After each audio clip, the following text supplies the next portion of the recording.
Yo, what up, what up, what up? Y'all know the deal, man. Like and share, like and share, like and share, so we can get these things out everywhere.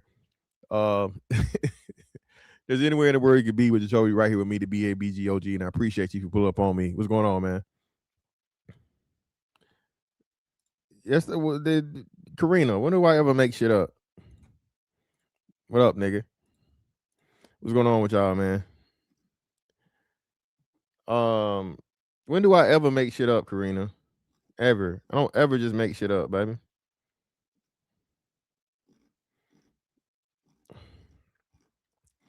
Now, I took a Twitter hiatus because Twitter, and they still did, but Twitter motherfucking pretty much nuked my Twitter account. I can't get no fucking no traction, no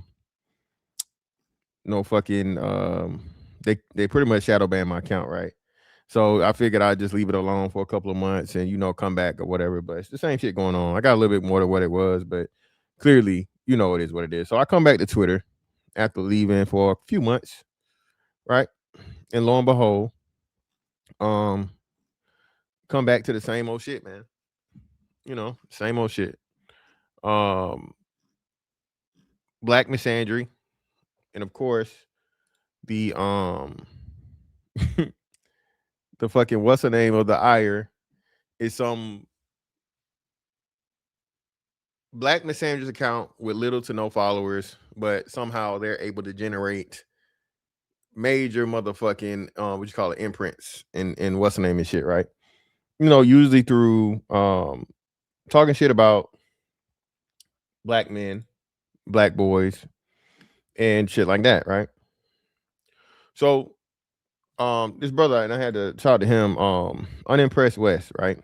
Pretty much went to war with all of these fucking misandries that were stating just these things that are just so far-fetched. And me, let me see, where's my joint? I gotta find mine.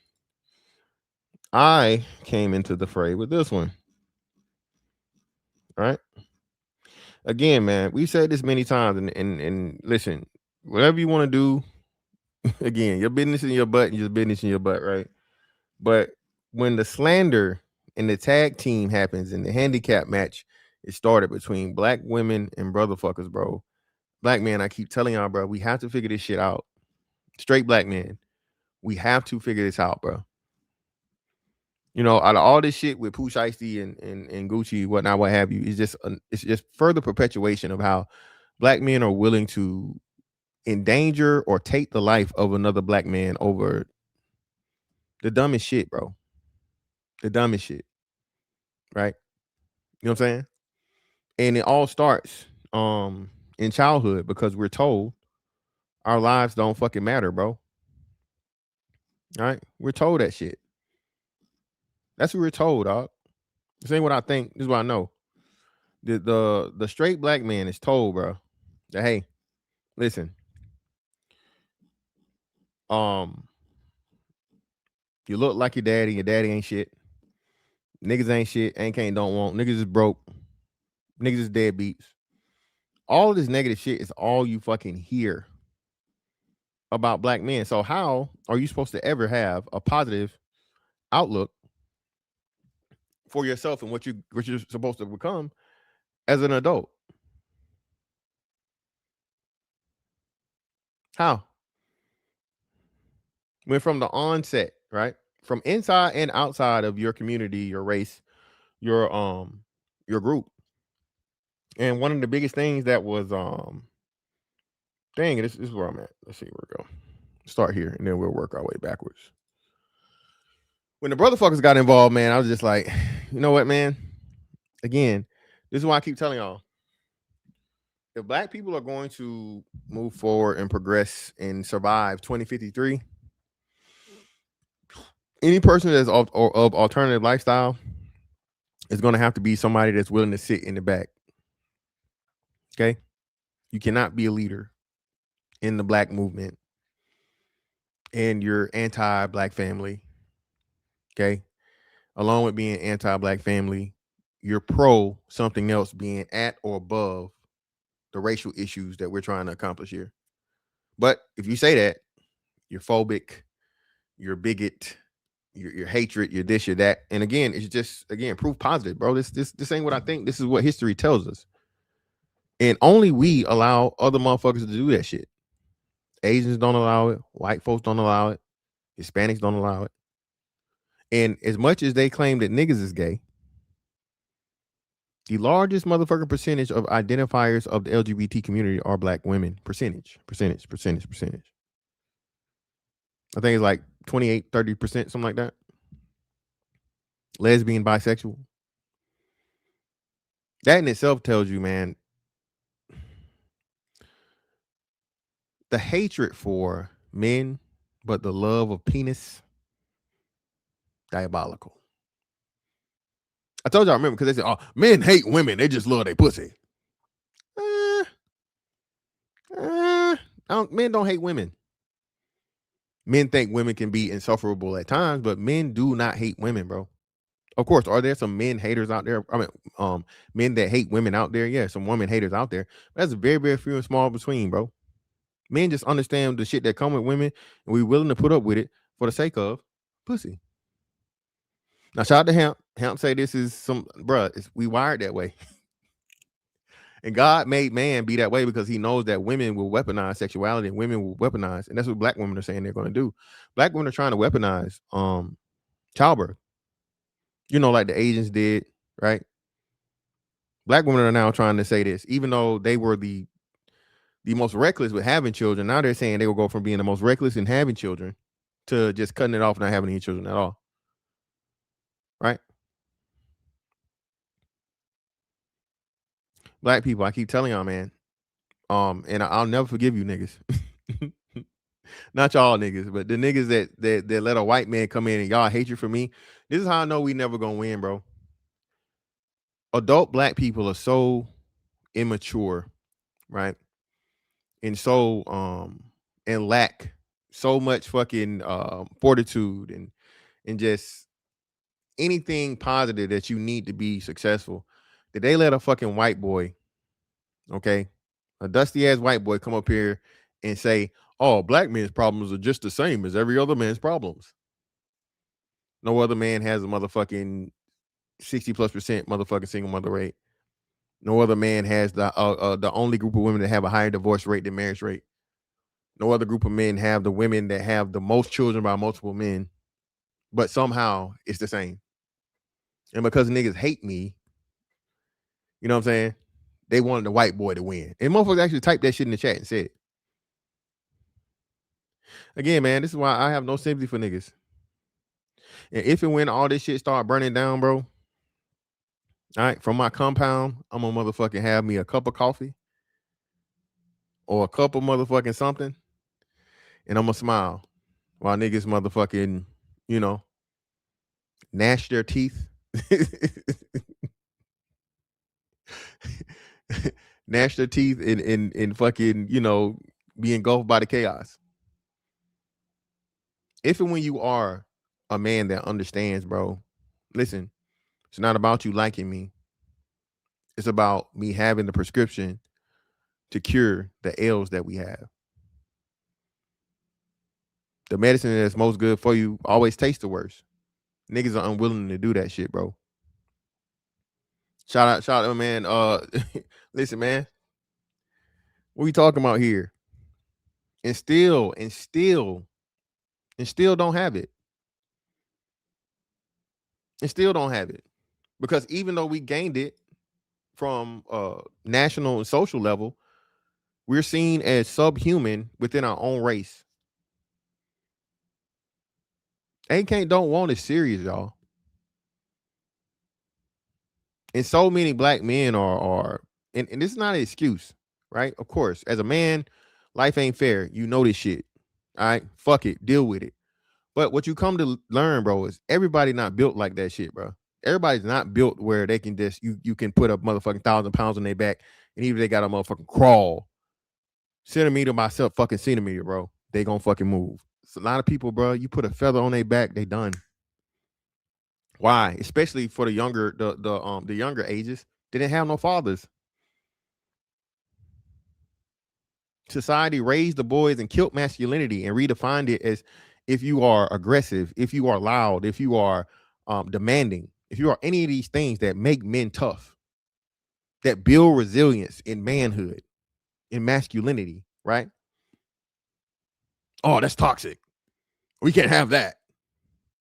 And this is how society has fucking neutered all of the men post millennials. Not only neutered the men, but empowered the fucking women to hate the men. So now you have men that are less masculine, and you have women that hate less masculine men that don't know how to say, bitch, shut the fuck up and sit down. Yeah, bitch, you heard what I said. Who the fuck you think you're talking to?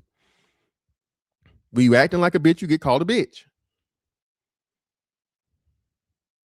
Right? Yeah, all the stupid bullshit. Who hurt you? Right?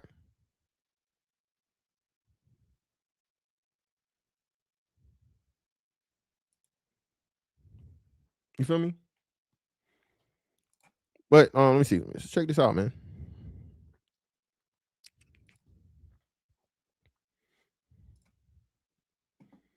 And of course, man, hey, you know, somebody that's I don't even know what they call it, a non-detectable away from Uncle Charles. Bum, bum, bum, bum, bum, bum, bum, bum, bum. The anti-black misandry thesis collapses the moment you introduce sexuality. Black gay boys outperform straight black boys despite greater marginalization, which means the mechanism is not hostility to boys, it's something else entirely. How, where these shits don't exist. That's all I got to read, bro. Not even the rest of this whole bunch of bullshit that's full of lies. Where is the data for this?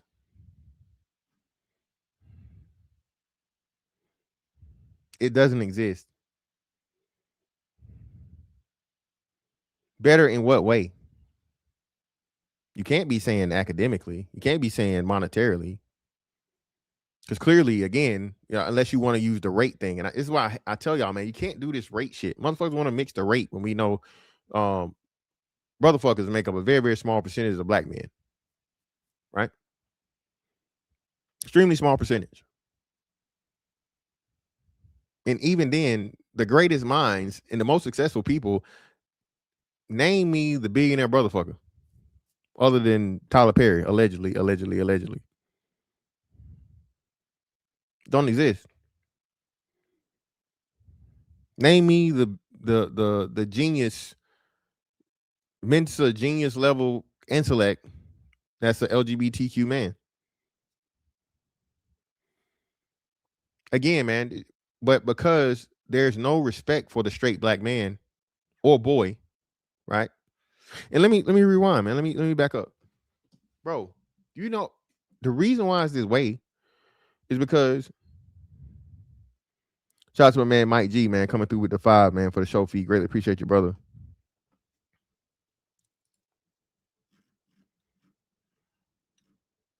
Ain't nothing but some money. So when this starts,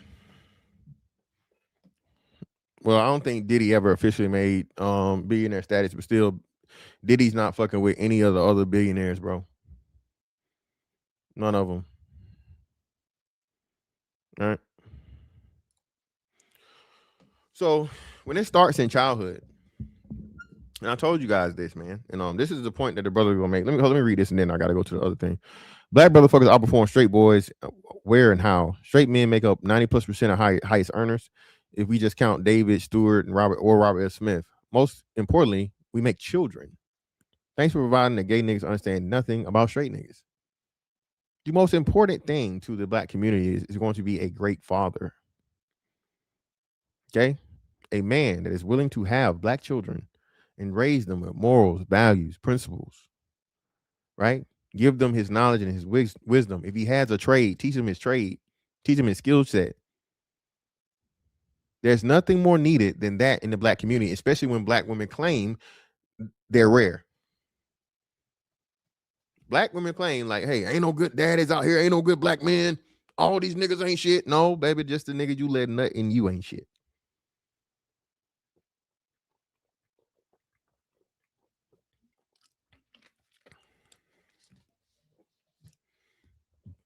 No, baby, the niggas you having babies by, your baby daddies ain't shit. They ain't the majority of black men.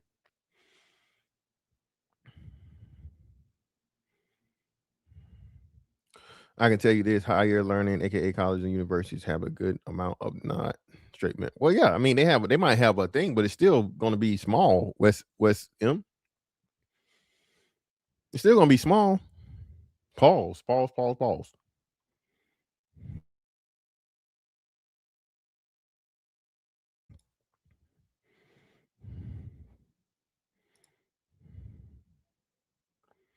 Let's see what it's saying.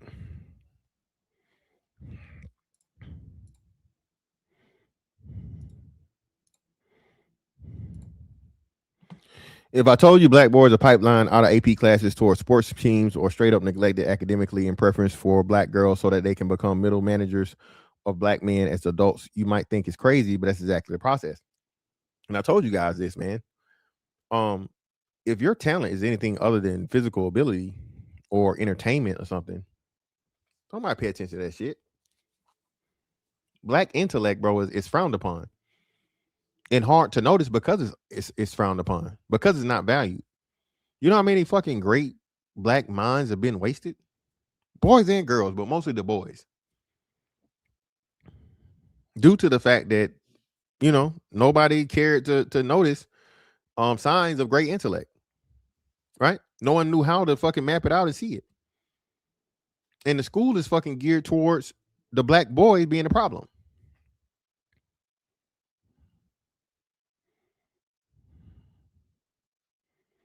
So if the cards are stacked against you at home, the cards are stacked against you in school, then when you get into adulthood, you're less likely to be hired over than a black woman because it's still, again, even though affirmative action and DEI and all these things have been, they say gone, this is just now starting. That shit had completely and totally passed. Where a black woman was hired over a black man simply because now she hits two minorities. She's a woman and she's a person of color or she's African American. Not just Dr. Ben Carson. Told y'all, man. Tommy Sowell, one of the greatest minds in Wonderful fucking historians, bro. Niggas hate Thomas Sowell, man. They hate him.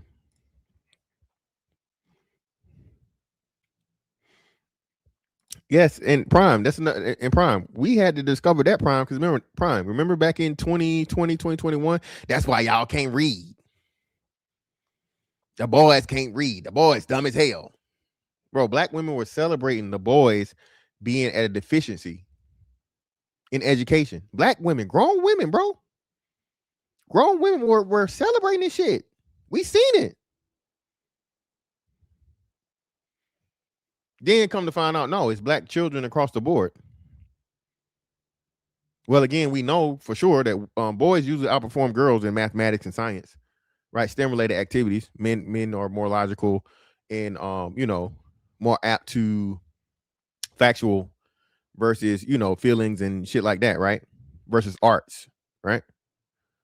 But reading and math and science, black people are the first behind, and yet still black women hopping out here. We the most educated. We the most educated. How y'all the most educated and the kids just got dumber?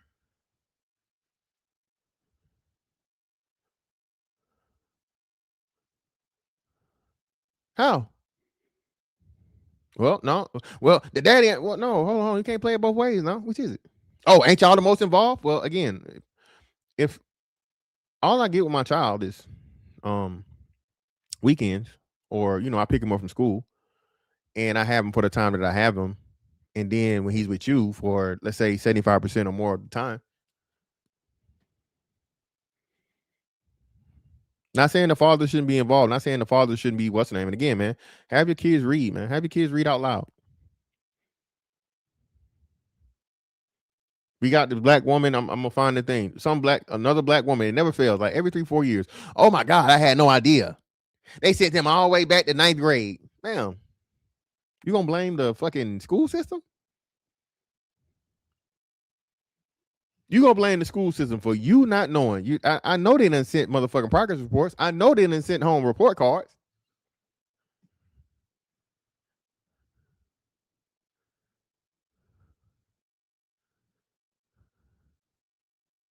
Prime, man, don't even get me started, bro. That be killing me, Prime. Ain't nothing worse than a fucking smart dummy. Oh, I'm sorry, not a smart dummy, an educated dummy, bro. Again, man, for the most part, okay, education does not motherfucking equal intelligence. Now, once you get into certain shit, you got to be there. STEM, you know, certain sciences, certain mathematics, you have to have a level of fucking intelligence to operate in those fields. Baby, your motherfucking liberal arts degree don't take a whole bunch of intelligence, baby. Sorry to tell you that. Okay. Okay. I'm sorry. I hate to be the one to tell you. I hate to be the fucking bearer of bad news. But education does not equal intelligence in most cases. Motherfuckers be dumb as hell, bro. Shout out to my man, Malowish Wilson for the 5. Greatly appreciate you, brother.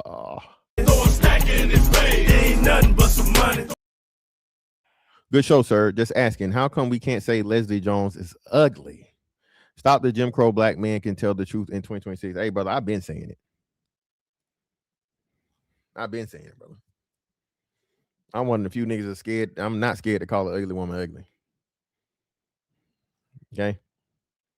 If an ugly bitch can call somebody ugly, you can definitely call an ugly bitch ugly. Okay? Now, this is the misandrous. Okay?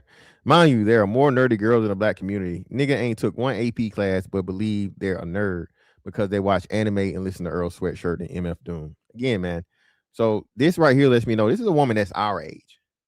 Earl Sweatshirt and all them and MF Doom for sure is definitely like millennial, right?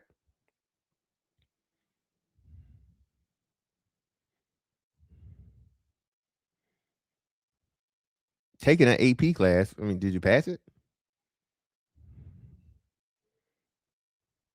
Why are we talking about AP classes? And well, I guess it's high school's the nerd thing. But again, the intelligence thing, bro. Y'all never black girls that even were nerds didn't want to be nerds. And it goes back to the whole conversation. I don't know how and why high school is so important to niggas. But the way it is, bro, is crazy to me. Okay? The way that niggas constantly relive their fucking high school glory days, bro, is troubling to me. Extremely troubling.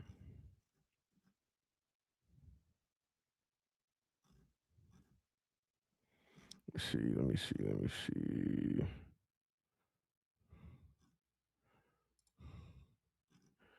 Trying to find this shit.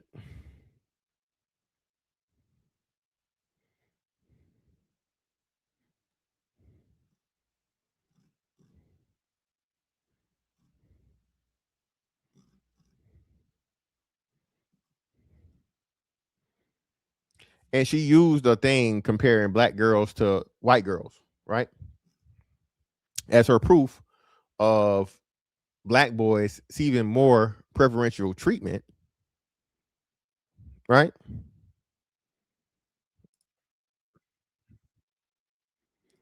More preferential treatment than the boys did. But lo and behold, and listen, man, I keep telling y'all this shit. Bro, this shit not gonna happen overnight. But more and more black men are waking the fuck up, man. Shout out to us. More and more black men. This quote unquote red pill shit you niggas love dissing and whatnot, what have you, bro. More and more black men are coming aware, bro, waking the fuck up and understanding and fighting the fuck back. Protecting our fucking image, bro. Because it's one thing when quote unquote white supremacy and the white man and whatever and so on and so forth, you know, some shit you can't control. But when the enemy is within, you gotta stomp that shit out immediately, bro. And I told you, the plenty of brothers have said this shit. If there ain't nobody that's the right hand of motherfucking white supremacy and would love to sit on the throne right beside him, it's the quote unquote black woman and the brother fucker. Okay. If there's anybody that will rival the Asian woman's infatuation with the white man, and actually, I wouldn't even say rival. The only problem is that white boys don't like black women. As much as fucking Asian women love the fucking ground white men walk on, it's not even close to black women, bro. Not even fucking close. Cree, I'm not talking about you, love. It ain't you. Cree, we know some. We know it ain't everybody. I'm not talking about you, Cree. Okay? Prime by a lot. For absolutely free. Free 99.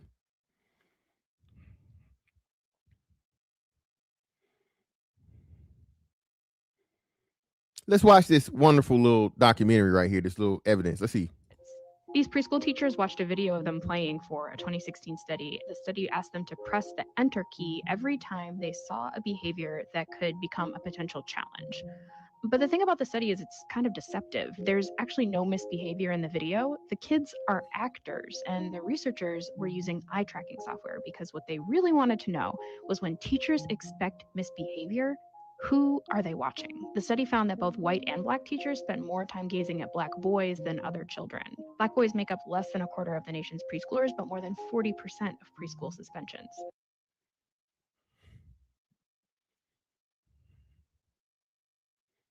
Motherfuckers still want to talk about the doll test, though. Motherfuckers want to keep bringing up the doll test, but not this.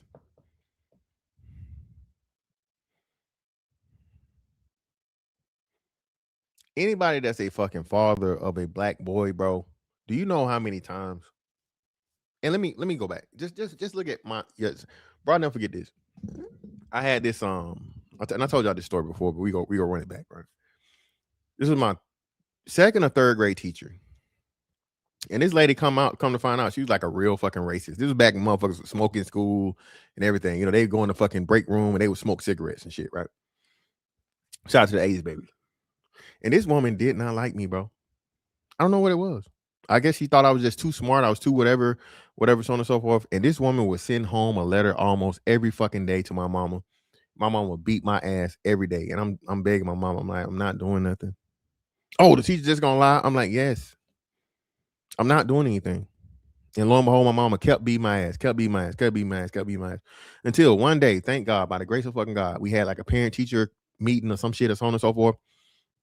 And Miss French, shout out to Miss French. I hope she's still alive and well, whatever she's doing. Miss French saved my fucking ass in my life. She said, "Oh my God, are you fantastic, mom? He is so smart. He is so well behaved. He is so this, he's so that. He's one of my favorite students." And it took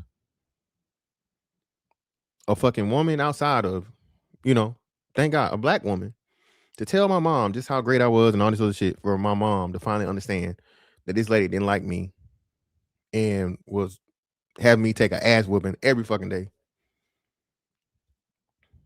Good grades. I was always a smart kid. But behavior. Lo and behold, my son now, right? Behavior. And I'm like, okay, well, hold on. And people get mad when you challenge them, bro. It's like, okay, well, explain it to me. Well, he's just misbehaving. No, well, misbehaving is a word. Give me specific things at how he's misbehaving. Different than the other kids. What about his misbehavior is so much more egregious than any of the other 15, 20 kids or how many kids you got here? What is he doing? Well, all right. Oh, so nothing. So he's been a kid. Well, he's just too active. Okay, all right, got you. Okay, so he's active. Have you gotten checked out for ADHD or like, no, bitch? Are you a fucking psychologist? Are you a psychiatrist? Why are you giving any type of fucking medical diagnosis for my child?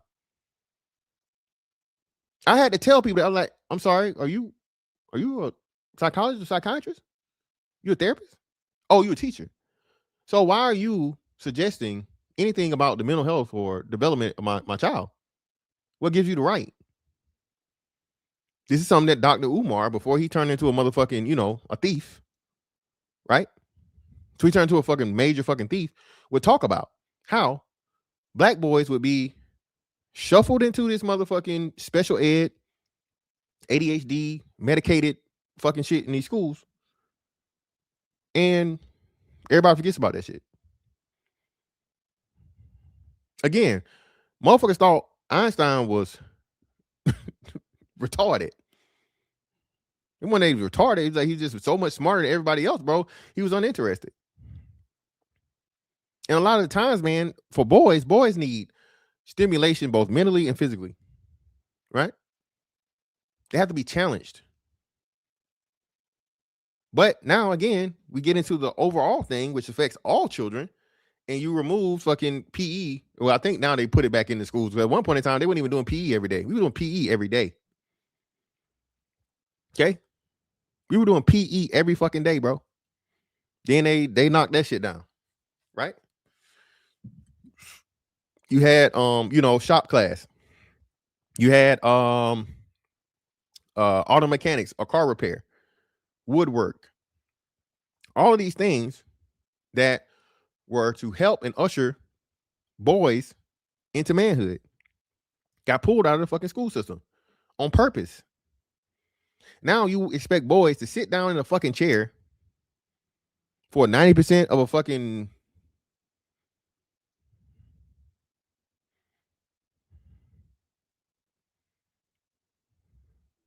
But nobody wants to talk about that. And then furthermore, like I said, when you're highly intelligent, you get done with your work. What else you gonna do? I'm done. Put your head down.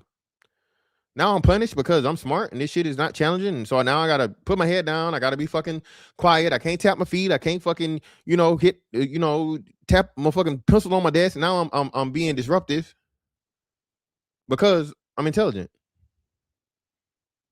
What fucking incentive is that? So now what I do? Fuck this shit. Fuck this smart shit, man. Fuck it.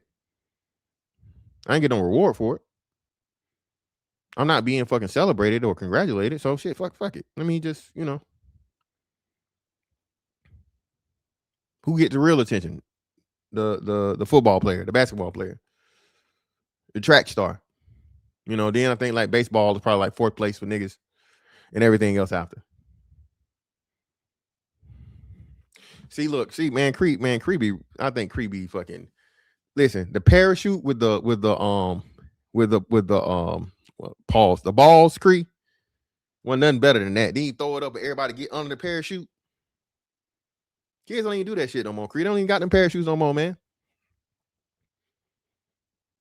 Field day. You know what I'm saying? All the shit we used to do. Even computer lab. Oregon Trail, motherfucker. What math munchers? What was the motherfucking math? What was the math? The green math fucking bug? A floppy disk. Insert your floppy disk. Yeah, popcorn. Hey, shout out to Buddha. Yeah, popcorn, man. In high school, football players were in the hallway skipping class and still pass. Yeah, and shout out to Harvey Skinny. Then that too. Then you come to learn shit. This nigga dumb as shit. And he ain't got to come to class. He ain't got to do shit in class because he's good at football. Now he's celebrated for being a dumbass. Man, fuck this shit. Where's the incentive? And then you're not getting no pussy because you're a nerd. You're not cool. Did you have some cool nerds? That's like 1 out of every fucking 100, maybe. You know, the 1%.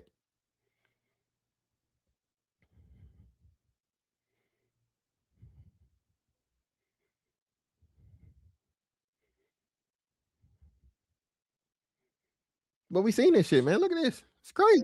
The study's lead researcher told the Washington Post that implicit biases do not begin with black men and police. They begin with black preschoolers and their teachers, if not earlier, in the home.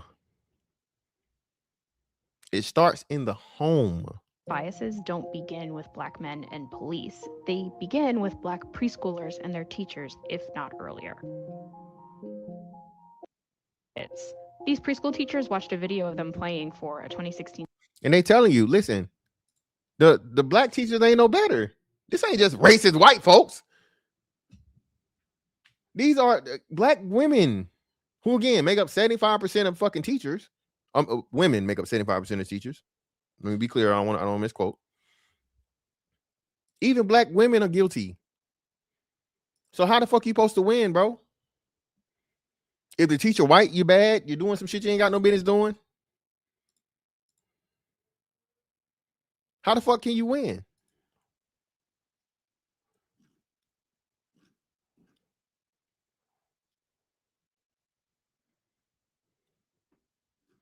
And this is a crazy ass story, man. Look at this shit.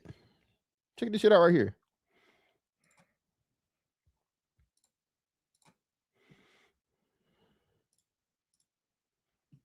Real alternatives, ending disciplinary alternative education. Thomas, a black ninth grader from Louisiana, was required to transfer to an alternative school after he was shot. At the time of his exclusion, he had not been arrested or charged with any crime. Instead, he was a victim of crime. After being discharged from the hospital, his home high school barred him from entering the school and forced him to accept placement in disciplinary alternative school for suspended and expelled students. Despite assurances that he could eventually return to his home high school, he spent months in a small, poorly resourced classroom without live instruction and was made to complete online classes alone at home. During this time, Thomas was prohibited from participating in sports, denied special education services, barred from attending prom, and disqualified from enrolling in specialized programs such as vocational classes and advanced placement courses. Imagine you getting shot, bro. You taking a hot one. And you get put in motherfucking alternative school?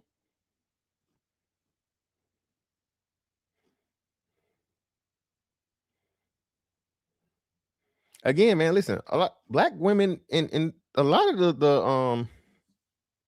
the people that do these studies, man, are black women. But then you get these misandrists on motherfucking line, bro. And this is why I told y'all, black women, y'all gotta start speaking up, man. You know how y'all want us to motherfucking mentor these kids? You know, go knock on door to door and find a woman with some kids, and you take them with you. You spend your money, you spend your time. All y'all got to do is just type some shit online. We ain't asking y'all to raise no kids. We just asking y'all to defend motherfucking your fathers, your brothers, your sons, your nephews. That's all we asking. The quote unquote good black women. That's what's needed. Because it's way too many loud voices with ain't can't don't want, even the kids. Everybody get mad when I say, man, hey, fuck them kids. And I'm talking about the piece of shit kids. I ain't talking about the good kids. I keep telling y'all this. There's way too much focus put on kids that are lost causes, which they do exist, clearly. There are kids that are just too far gone, bro. Again, remember, I didn't say this. Before Dr. Umar hit his fucking villain arc, Dr. Umar said, someone gonna have to go to sleep. For God!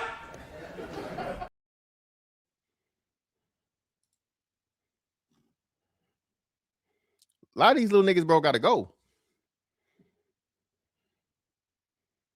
I ain't saying we gotta help them on their way, but hey, once their time is up,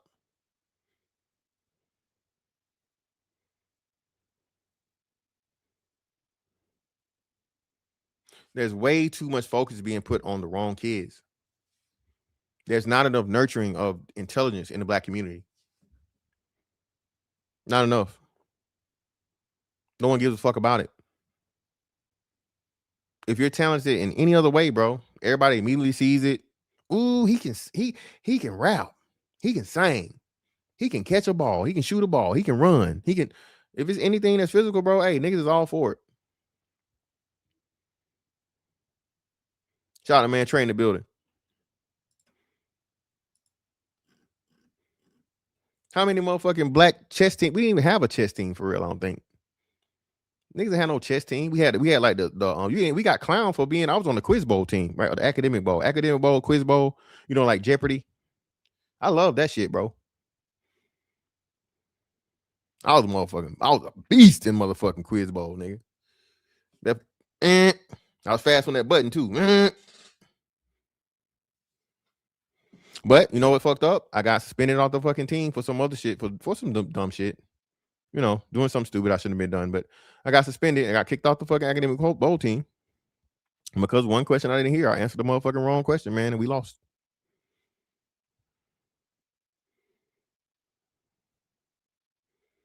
You know what I'm saying?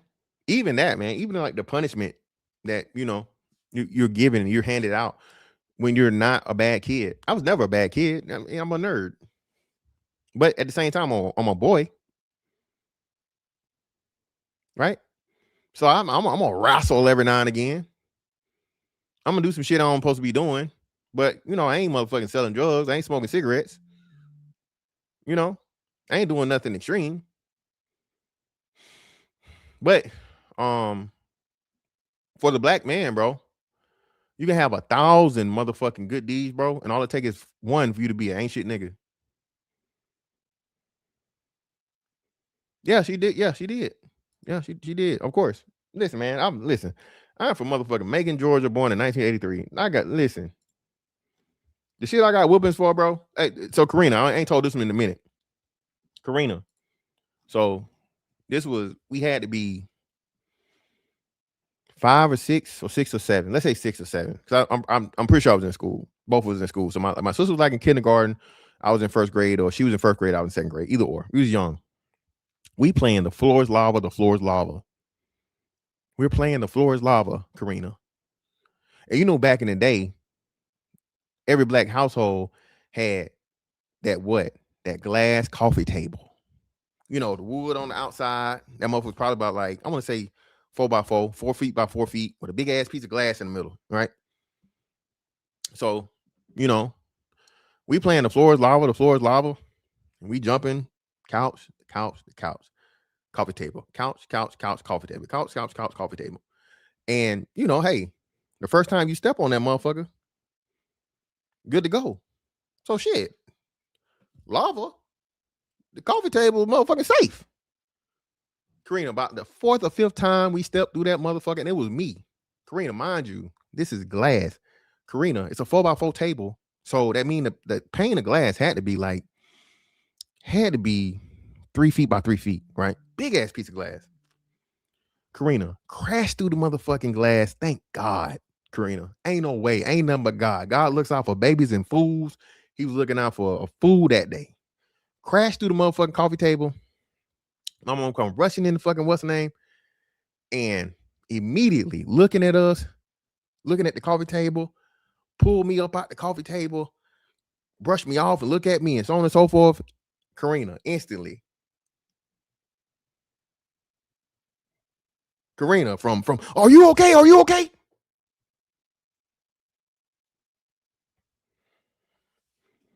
I could have died, Karina.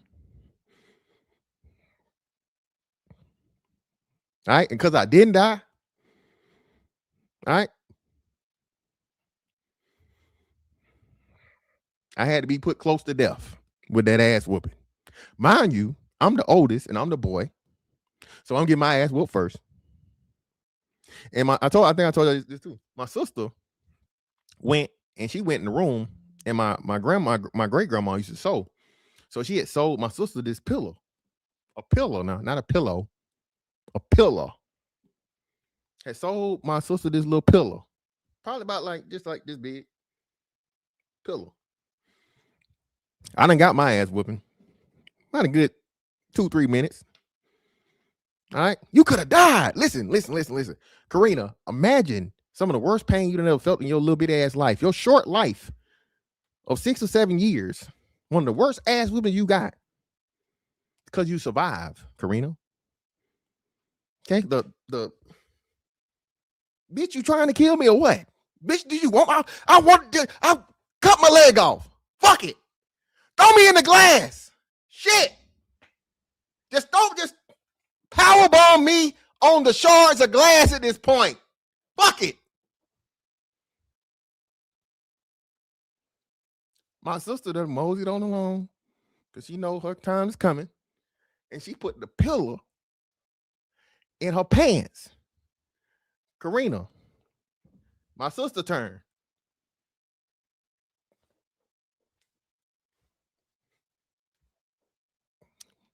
My mama getting mad and she confused.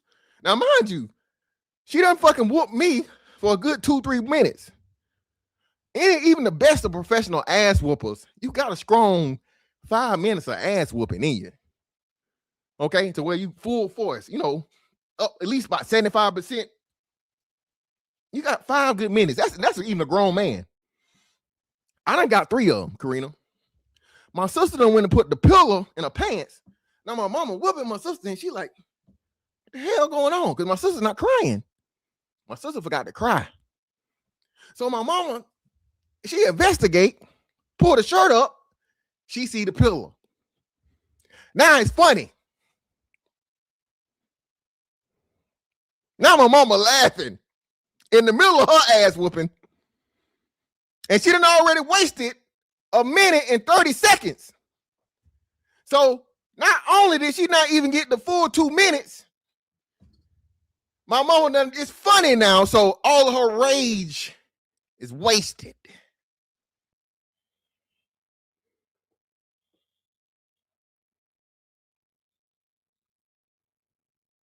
Don't tell me.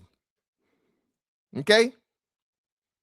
Don't tell me shit about black boys getting coddled. Man.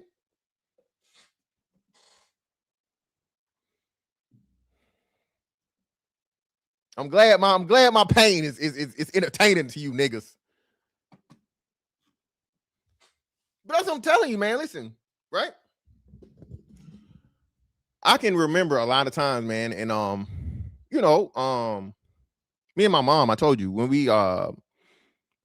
I got older, it was just a big disconnect because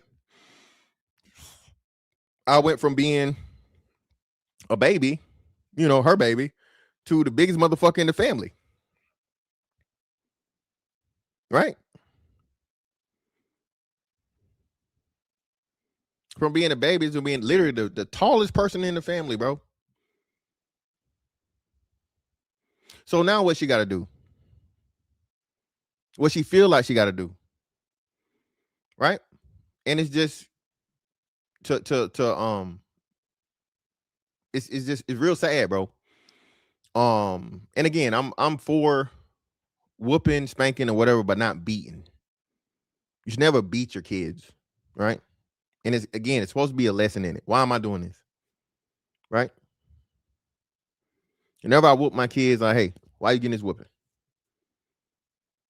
Okay, all right, let's go ahead and get this over with, right? It's a lesson in it. And again, I learned this too. You can't hit your kids while you're angry. If you're angry, give it some time.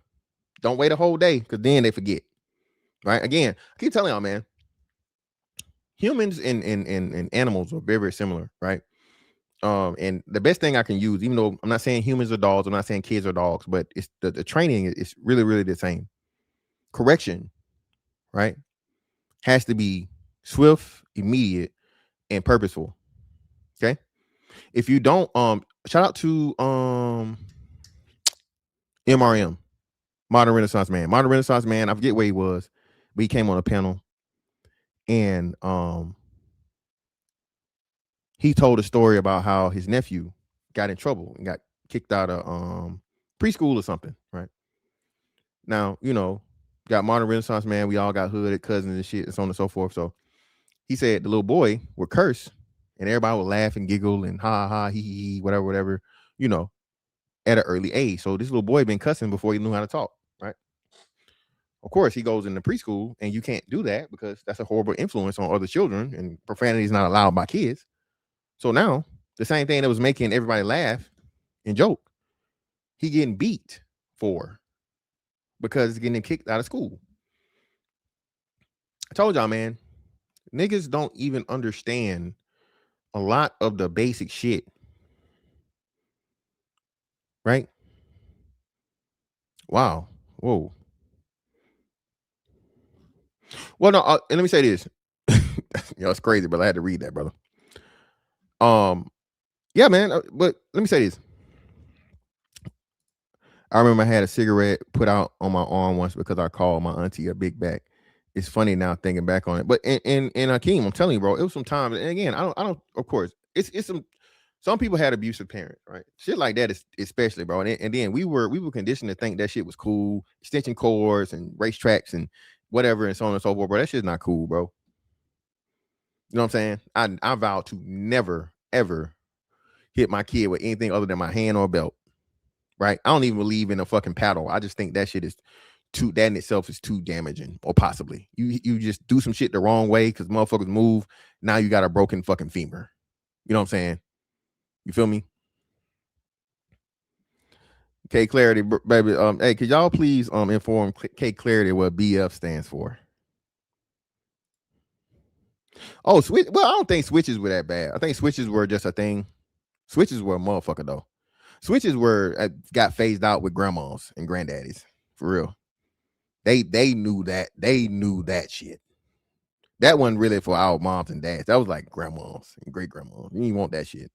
No, sir. But what was I saying? Oh, so speaking of the BFs, okay. The hatred. Yes, BF stands for brotherfucker. Love, brotherfucker. The brotherfuckers, baby. That's what the BF stand for. Now, um, the hatred, and this is why I tell y'all, man, a lot of this propaganda and shit in the black community and the brainwashing, and this is why black men have to protect straight black men have to protect our image and our identification. A lot of these boys that were molested as children were told that these men were quote unquote down low. Okay. A lot of these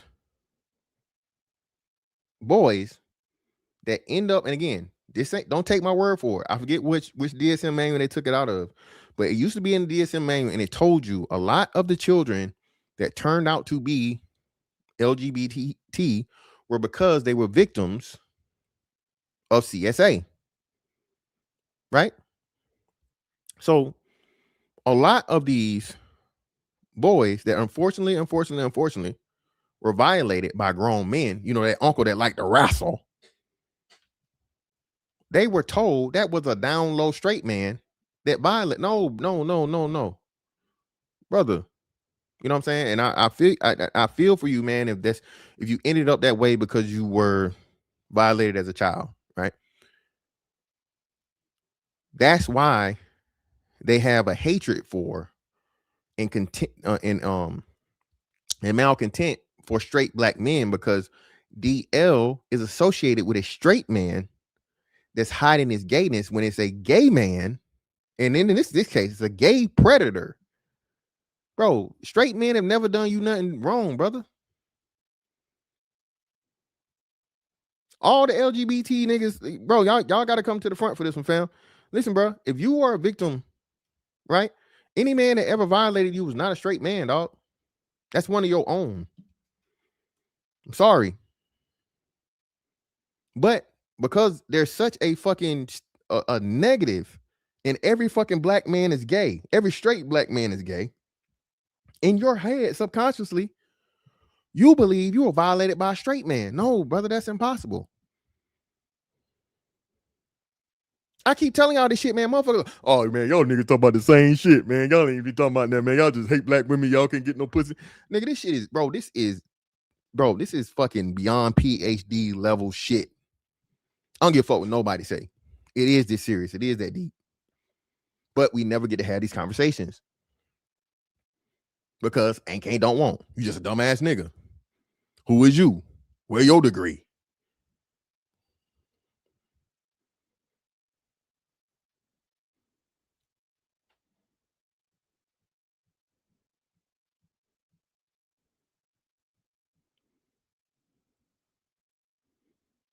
Yeah, exactly. And prime. So how? So now for the straight boy that's violated, what the fuck he gonna associate it with? Remember, I just showed y'all the thing the other day from the preacher dude. Of course, every time. Anytime a much needed conversation needs to be had, and the black man has to tell his plight, right? Oh man, shut your soft ass up, shut your lame ass up, shut your bitch ass up, shut your punk ass up. Stupid ass nigga, lame ass nigga. Black women get to fucking opine all the time about their misfortune and their experience in their childhood. As they should. Again, anybody that has trauma or abuse or whatever, one of the things you know to help you get over it is to talk about it.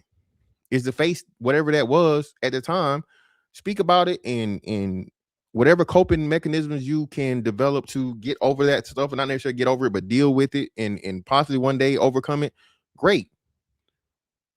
But again, like I said, man, straight black men are denied our humanity. This is why we can't have these conversations. This is why the boys end up so fucked up.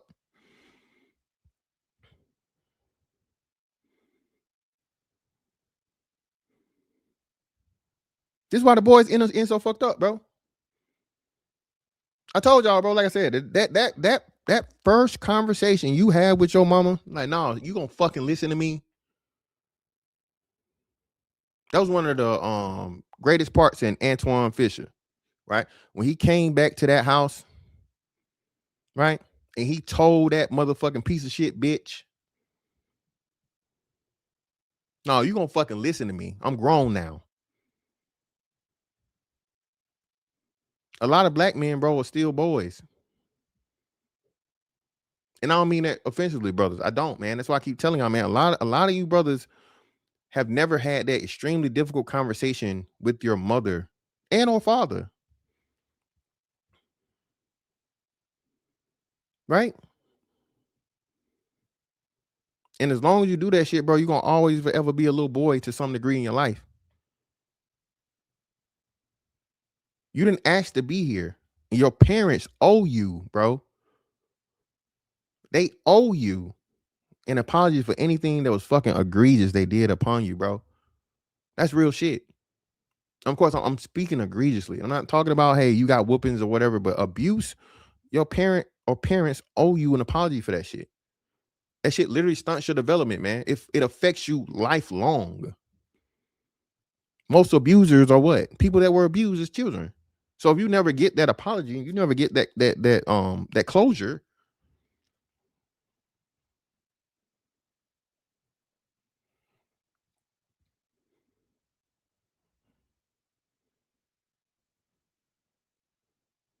But again, man, who is you? You ain't nobody, nigga.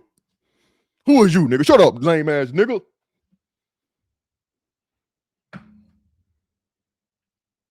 Listen, man. I am extremely grateful for God giving me the understanding of life.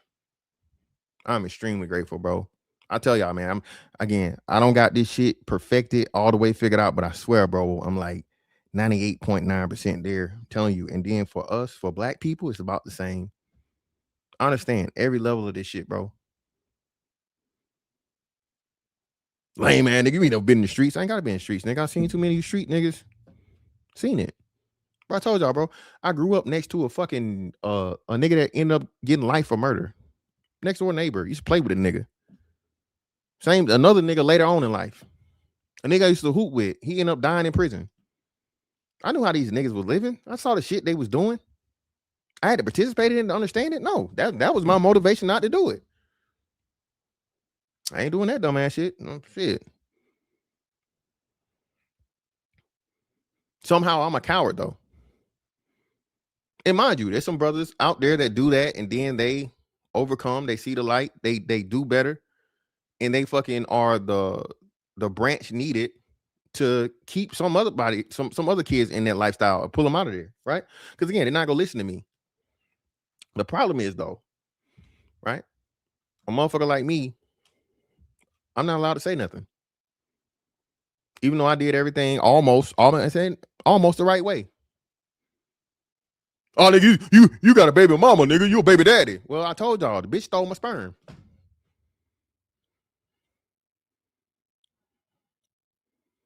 Deontay Wilder say the shit, and he can't say it right.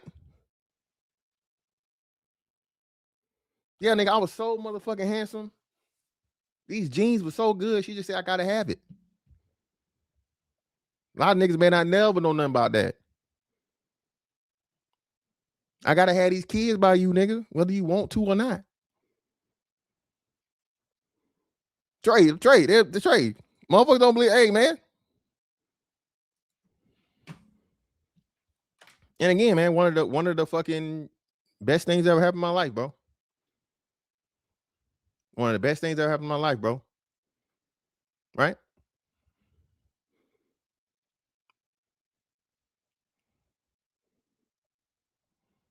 Yeah, listen, Angel, even though I think you be talking hella shit over there on Hamps, you're not a fan of mine, but I'm glad to see you over here. Glad to see you facing the place.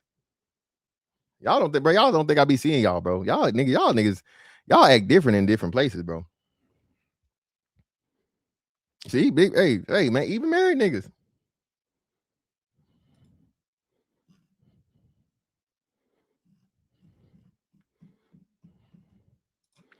Shout out to the Blackberry 6419. Appreciate you, love. Great topic. Keep up the good work. Greatly appreciate you. Ain't nothing but some money. Shout out to all right. Jim Rat, mailbox money. Peace to you, brother. Of course, man. You know what it is, brother. Ain't nothing but some money. Shout out to a man, Trey, man. Shout out to Trey in the building, bro, for hitting me with the 10 on the cash. I greatly appreciate you, brother. Ain't nothing but some money. Let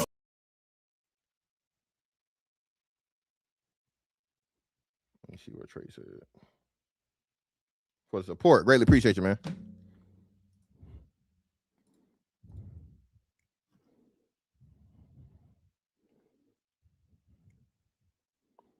Even that, man. Listen. Man, do y'all know? Listen, bro. Think about this.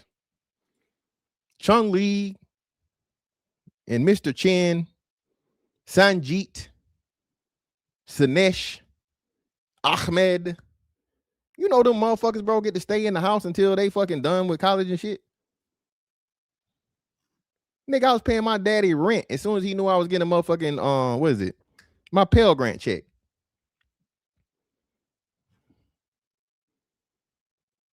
Nigga was charging me, bro.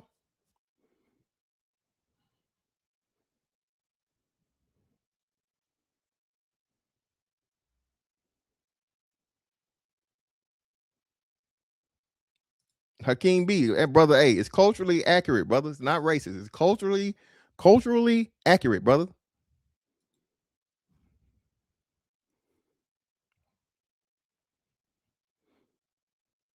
Hey, Terry McGinnis, brother. But you can't, and mind you, I understand you're supposed to, learn responsibility and things like that, and so on and so forth. But again, man, with when the purpose of it is to make you want to move out, bro, that shit that's nothing positive behind that.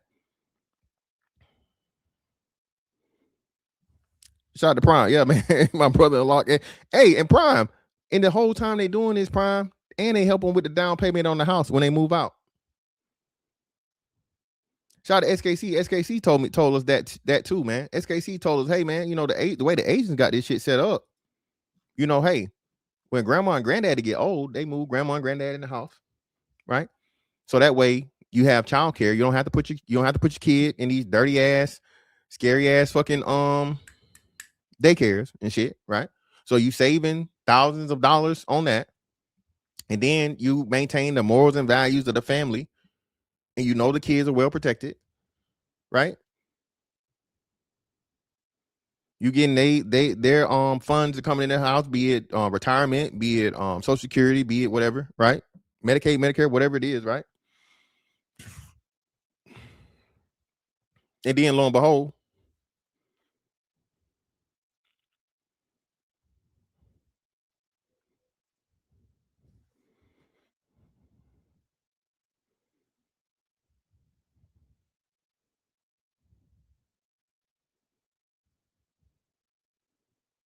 yeah, they don't. Nobody do. And black women out here, motherfucking, I shouldn't have to. Come on, man, what are we doing?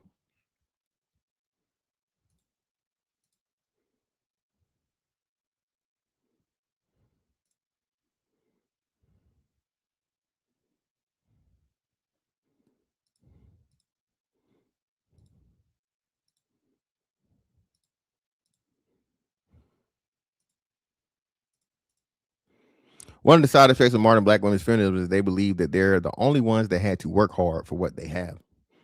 They're seriously conditioned themselves to think successful black men didn't work hard for what they have and should hand it over to them.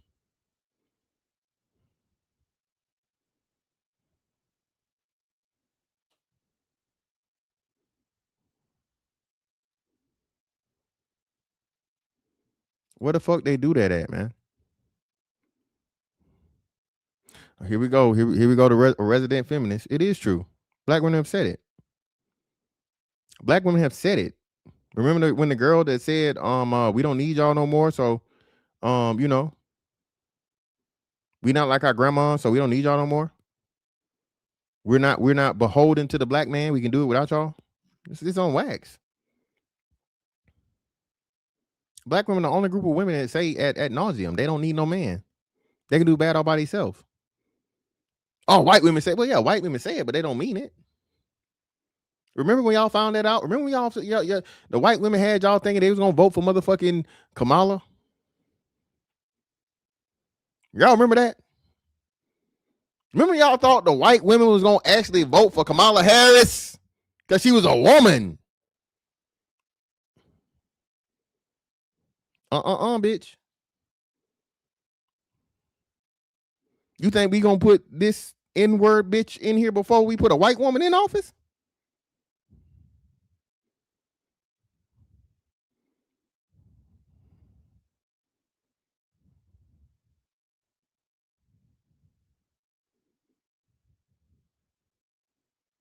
I'm just saying, man. Listen, man. Listen, man. These white women are motherfucking fake feminists, bro. These white women motherfucking get out here, put their titties out, free sex and liberation and all this other shit. And yet still, black women motherfucking kill their kids the most. Don't never get to see the light of day.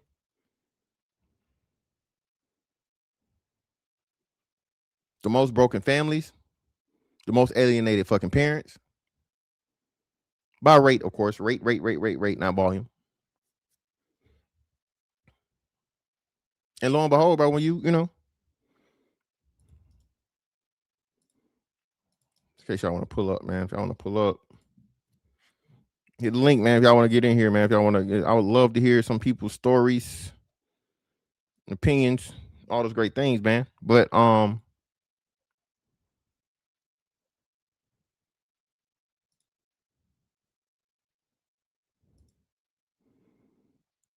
imagine being fourth place, bro. When again, you're the person that's going to be held most responsible. Sure, Venus. Sure.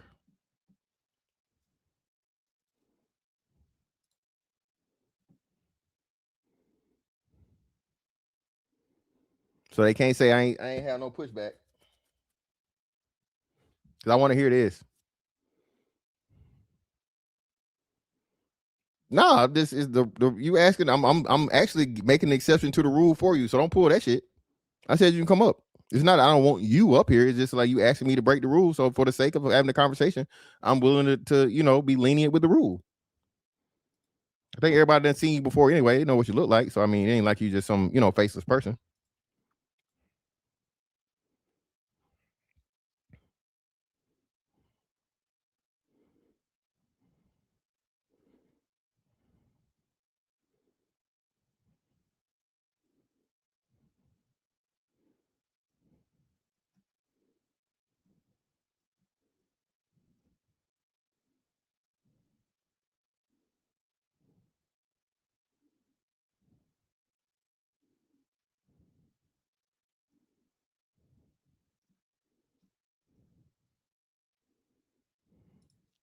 We have all these single moms for a reason. Well, yeah, because they allow men to have unprotected sex with them and ejaculate in their vaginas.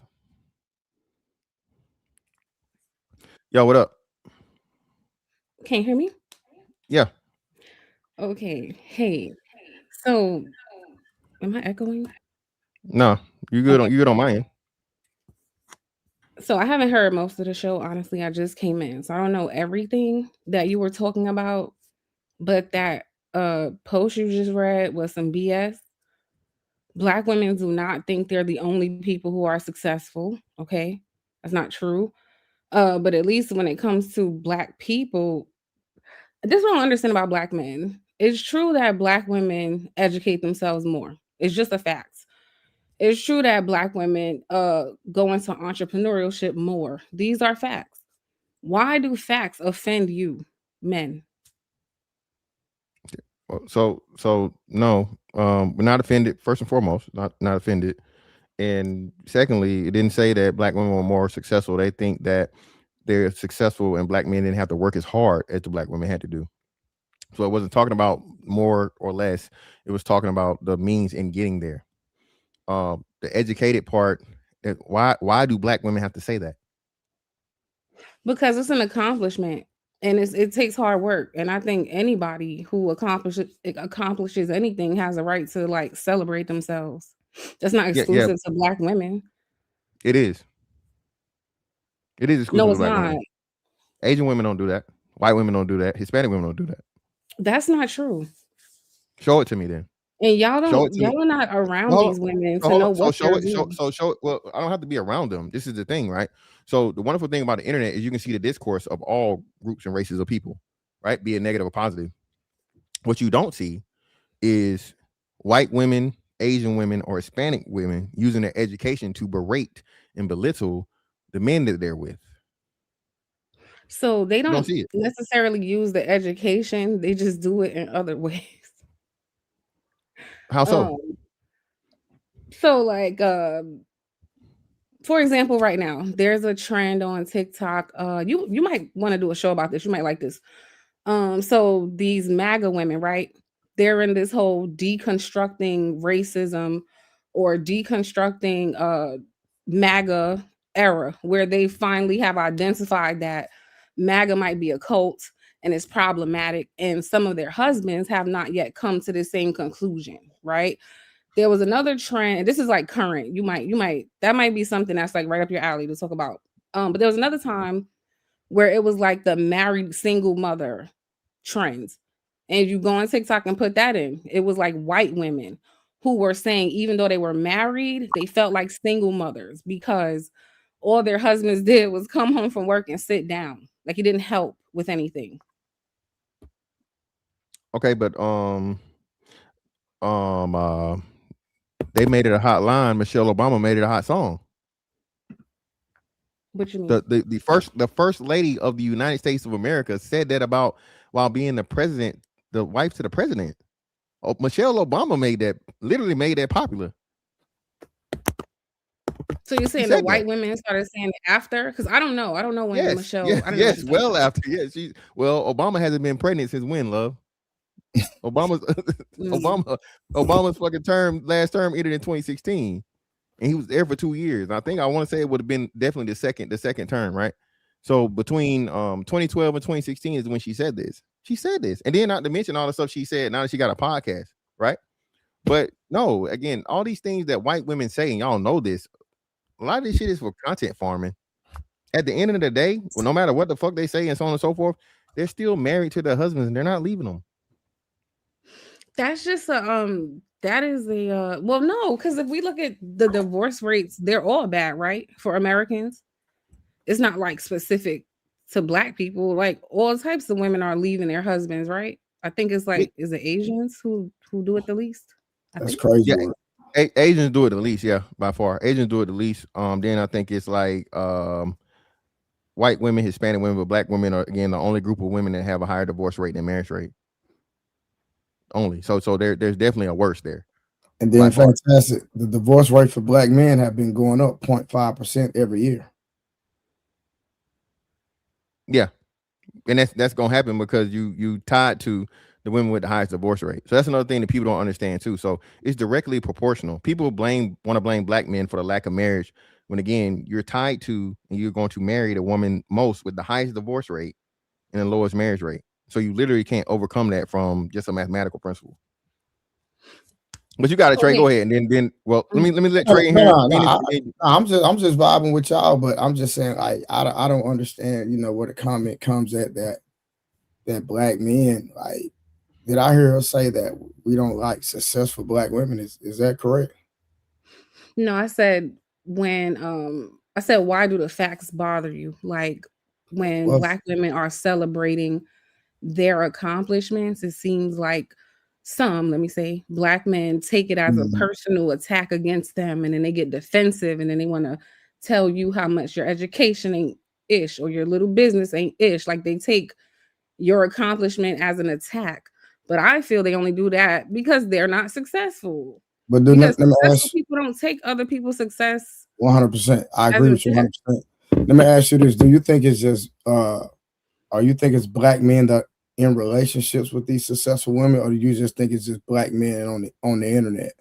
Nah, it's black men in relationships in real life too.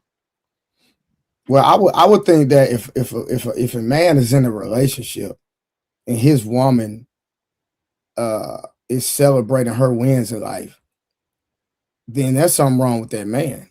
Because if I'm in a relationship and my woman, meets a milestone in her business, her career, whatever, that's a part of the family. So we're together. We're gonna celebrate with our children, our family, etc. So I don't see a man in his right mind, in his right mind, getting upset at his woman winning in life. That's crazy.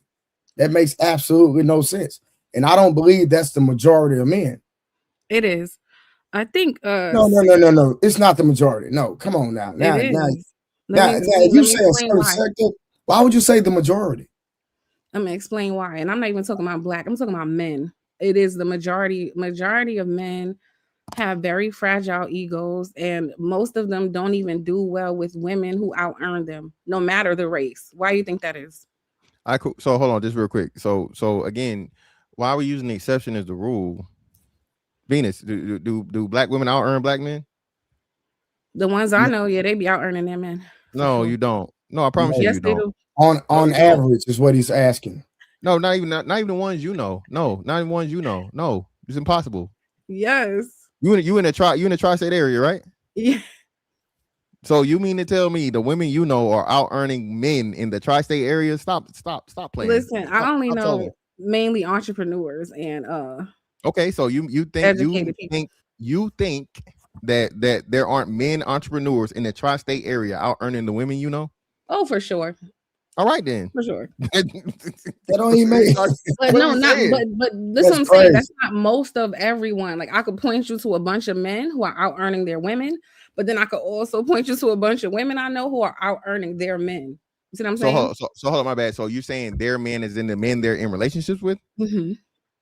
Okay, so but that's what I'm saying though. So I mean that's just because you have a bigger female circle than male, I would assume, because I promise you, you had a bigger. They're mostly entrepreneurs, right? So even if you're with a guy out here who has like a city job, let's say making like 70K, which is a good income, he doesn't make more than me though.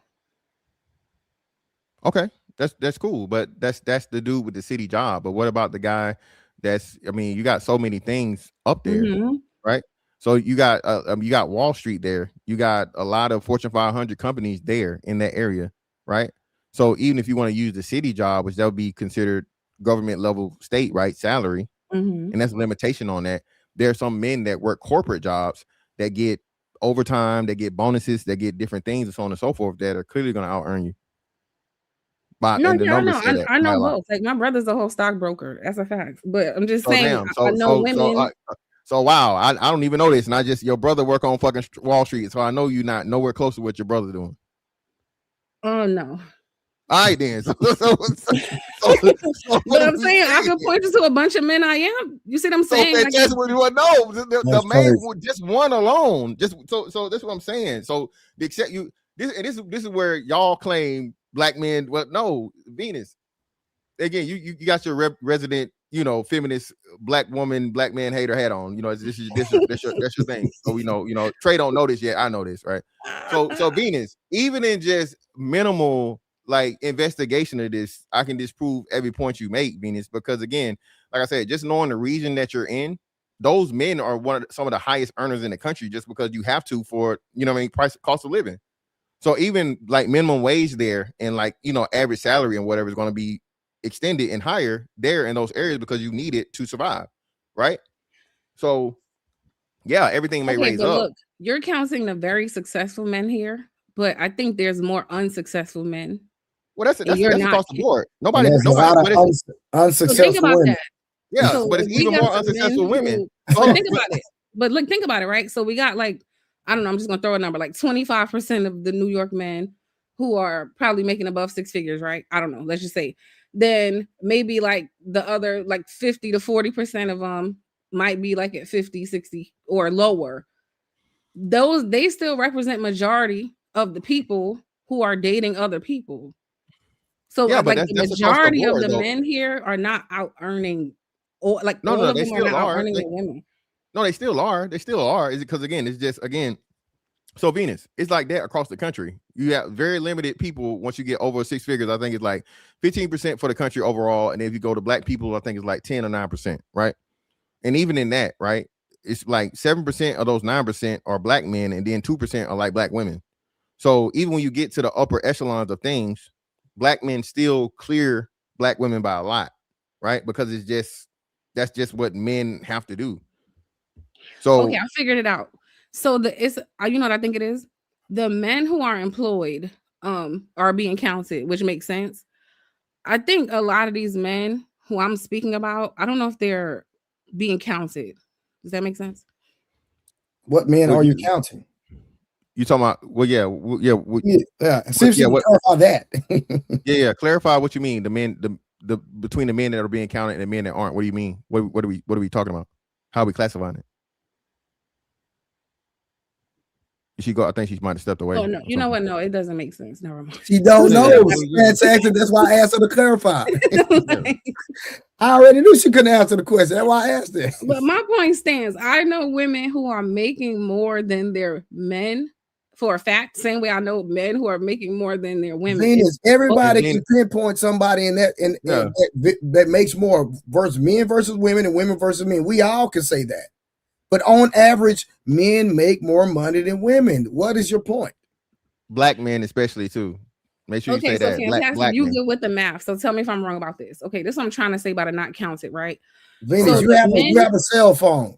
Okay, wait. So the men make more than the women, right? We all know that. Yes. But Yes. then no, because I don't know how to. It's like a I got you. temp- We'll work through it. Go I ahead. was just joking, Vinny. I was joking. Okay, so but then is it way more women who are employed than men? Yeah. What's right? So that's what I'm trying to get at. So the men do earn more, the men who are employed. But where we have this issue where there's a lot of women out earning their men is because there's way more women who are employed than there are men, right? That are Yeah. black. No. Yeah. No. So no. Still, that's not because still it would be the 1-to-1 for unless she's sharing niggas, right? So I think it's 2 million more black women than black men, right? So it's not a lot because it's 49 million people total. So percentage wise, that would be 1% would be 10% would be 4 million. Half of that would be 5%. So 5%, right? So black women in theory outnumber black men by like 5% or less, right? So So there would be more black women employed because there are more black women. So there's I'm more black saying women those employed. women represent a large majority of people who are dating, right? No. And Yeah. it's not a 1-for-1 when it comes to just what their income is, whether it's 50, 60, whatever it is, Yeah, but because the there's part more you're of us skipping. employed. Yeah, no. But the part you're skipping is black women overrepresent in the lowest paying jobs. So black women overrepresent in service jobs, and what balance it out for them for real to help them even get higher jobs, but they lost a lot of them recently, were government jobs, right? So black women overrepresent in service jobs, very, very low paying jobs. They do a lot of like waitressing and stuff like that, waiting jobs and Walmart and shit like that, and so on and so forth. Y'all extremely heavy there, right? That's the vast majority of where black women, earn a lot of their money. Black men are there too, but again, black men have a higher number and a higher percentage in the middle class than black women do. Without all of the fucking assistance, without all the government assistance, without all the There extra you shit, go. without all There the you food go. stamps, without all the other shit, right? So again, most men can't qualify for those things because if you qualify for that shit, you're a broke ass nigga. And nobody want to be a broke ass nigga. Nobody want to be a nigga that's home. And fantastic. Kay Clarity made a great point in the comments. She said unemployed black men make more money than unemployed black women because unemployed black men be hustling. Ain't got no choice. Nigga, Right. you So unemployed, nigga. I'm not comparing unemployed men versus unemployed women. Yeah, I'm you don't saying wanna that do that. because there's more women employed, right? Some of those women have to be dealing with men who are not employed. It's just is a fact. Yeah, but no, but so that's what I'm saying. So that's still not going to be the rule though, Javinus. I think black men have an 8% unemployment rate. So if that's the 8%. I mean, why they picking the 8% of niggas? Why they picking 100% of the 8% of niggas versus dealing with Wait, you said 92? 8%? It got to be higher than 8. that. Yes, no, it is. Let me see. Hold on. Let me see. Hell no. Black men unemployment rate. Venus. So we just bombs, huh? Y'all Yeah, work. 8%. Fantastic Right don't here. work. You don't work. None of y'all men work. What happened? Oh, let me show it to you. Yeah, You're right. Venus, I like, don't work. I I don't do have this a stat job. shit, no? You know I do this stat shit, no? What you talking about? Venus, I don't have a job. I haven't worked since 2020. 7.6 to 8.1. Trey is one of those entrepreneurs you're talking about there, Venus. Well, I work. I don't know what he's talking about. By the way, he's one of those entrepreneurs you're talking about. Yeah. So like I said, Venus, 8%. So why? So how and why, Venus? So and this is why I love having these conversations with you, Venus, because at the end of the day, right? When you have these conversations and you just look at the math and the numbers, why is it that black women always pick from the worst of men? There's not enough of those men for that to be the majority of the dating pool of black women unless they're purposely seeking those men out and denying the other 92%. You think the other 92% are good men because they got jobs? Clearly. Well, not just that. Well. So let's just do this, right? So again, I think we asked it before for shits and giggles. Let me ask. So what percentage of men do you think are good men, Venus? Black maybe 30%, 30%, 30%. 30%. So still, so let's just go with that. So 30% versus 8%. Let's say all of the niggas that's unemployed are bad men. You broke ass, jobless ass nigga. Let's just say you ain't shit. So okay. So even right, why are you going to the 8% and not picking from the 30? That's still 3 times as much, almost 4 times as much of the 30% you claim to have, right? So the no, I'm problem is saying the whole other 70 is bad. So the women are picking them too because we meet them and we think, oh, he got a decent job. he seems well put together. This is great. And it turns out he is a narcissist. He's a psycho. He got kids, he's hiding, he's in a relationship, lying and shit. So it's like y'all don't be good just because you have a job. Yeah, but And dress again, that's what I'm nice saying. and talk nice. That I don't really percentage, be meaning nothing. that percentage of niggas is very, very low. Again, y'all just like dirtbag ass niggas. That's what y'all don't want to. Y'all don't want to have the responsibility. Insane, Fantastic. It is. So because what happened to woman's intuition, Venus? I thought y'all be knowing. Y'all motherfucking whole detectives out here.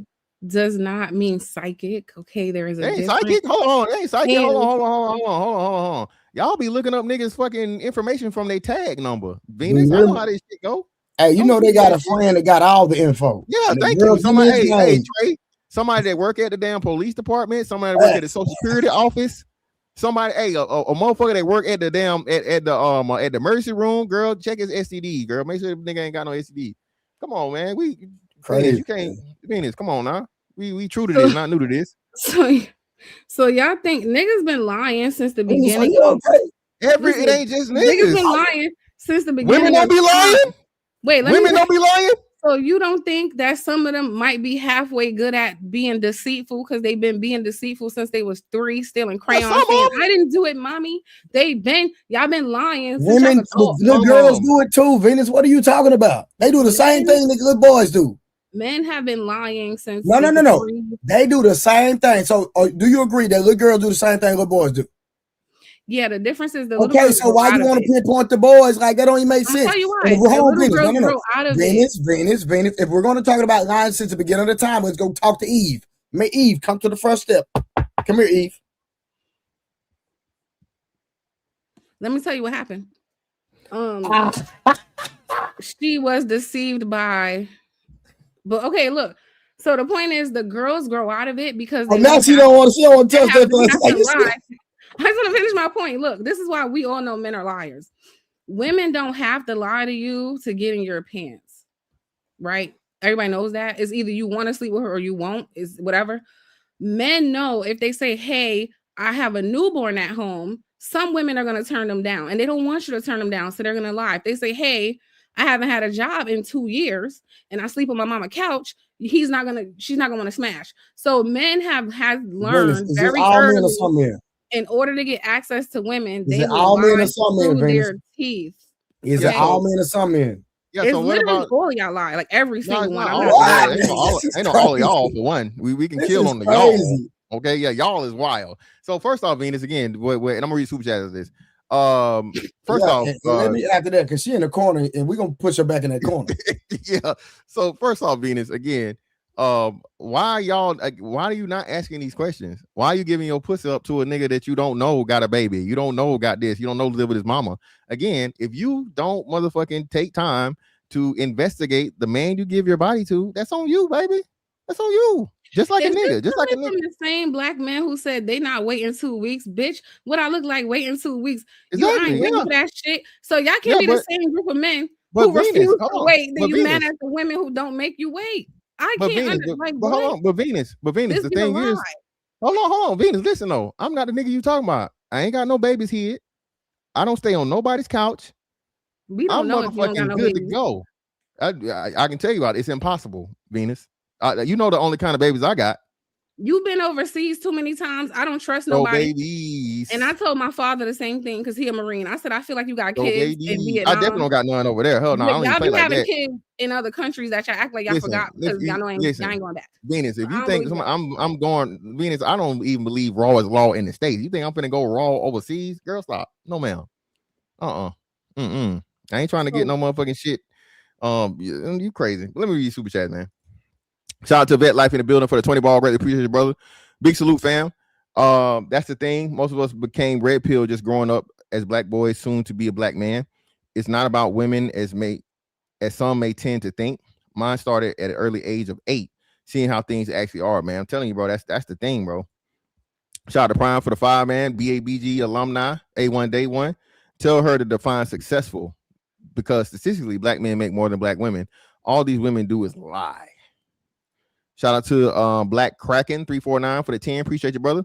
Black men are still more married, have far fewer kids, make more, and have more businesses with zero help from the government, unlike Keisha. Shout out to Black Kraken again for the 340 for the 5. The median income per BLS B for black men is $55K and $48K for black women. Black women have never, I repeat, never cracked the $50K median income level per Bureau of Labor and Statistics. Shout out to everybody. I greatly appreciate y'all for the donation.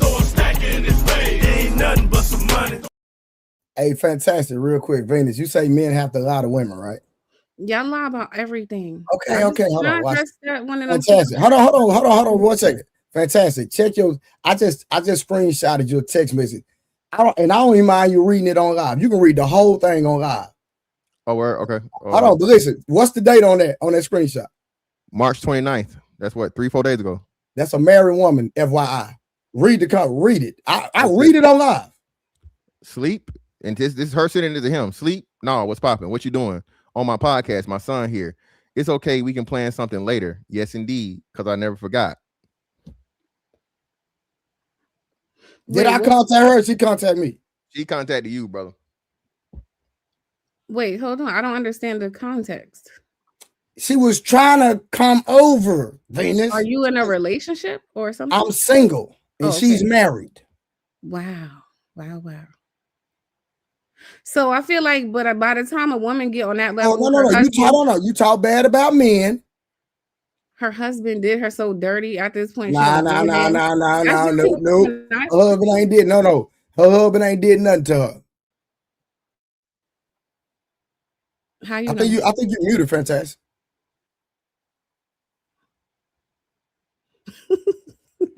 You hear Fantastic, Venus? I don't hear. What? My bad. I'll get it real quick. Oh, okay. No, so my son, I only did that just to prove to her that there's women out here that ain't worth 2 cents. Yeah, most of that. Listen, man. Listen, Trey, again, man. Listen, bro. Married pussy is bro. These married women are the worst. Okay, that's all I'm gonna say. I got women that again I don't contact, that contact me on every day, every birthday I have, and tell me happy birthday and flirt and when you gonna let me come over and all this other shit. Bitch, you're not finna get me killed. Okay, I done had that pussy. I'm cool. Whatever, baby, you can keep it. Right. So yeah. But hey, chat, I need some help. So anybody from Indiana in the chat, Indianapolis. What is Indianapolis known for? Or Indiana known for food wise? My son's trying to find some good food here in Indiana. Anybody know? They're known for anything in Indiana? Fucking what? Pacers and shit. I don't know. Damn, why the men in the chat why y'all getting so mad at me for telling the truth? Okay, I have I just told you. They told one cheesesteak. I'm talking to the men in the chat because they don't know. Venus, they mad because the women, your wives. Let me tell them something. Your wives have friends, right? I'm an esthetician. You know where women love to run their mouth? Where they go to their beauty appointments, especially, right? So your wives and your girlfriends talk about you. They talk about what they're going through. They come into the salon crying, all types of things. So I know for a fact, like, these men are not just out here treating their wives well. They're not.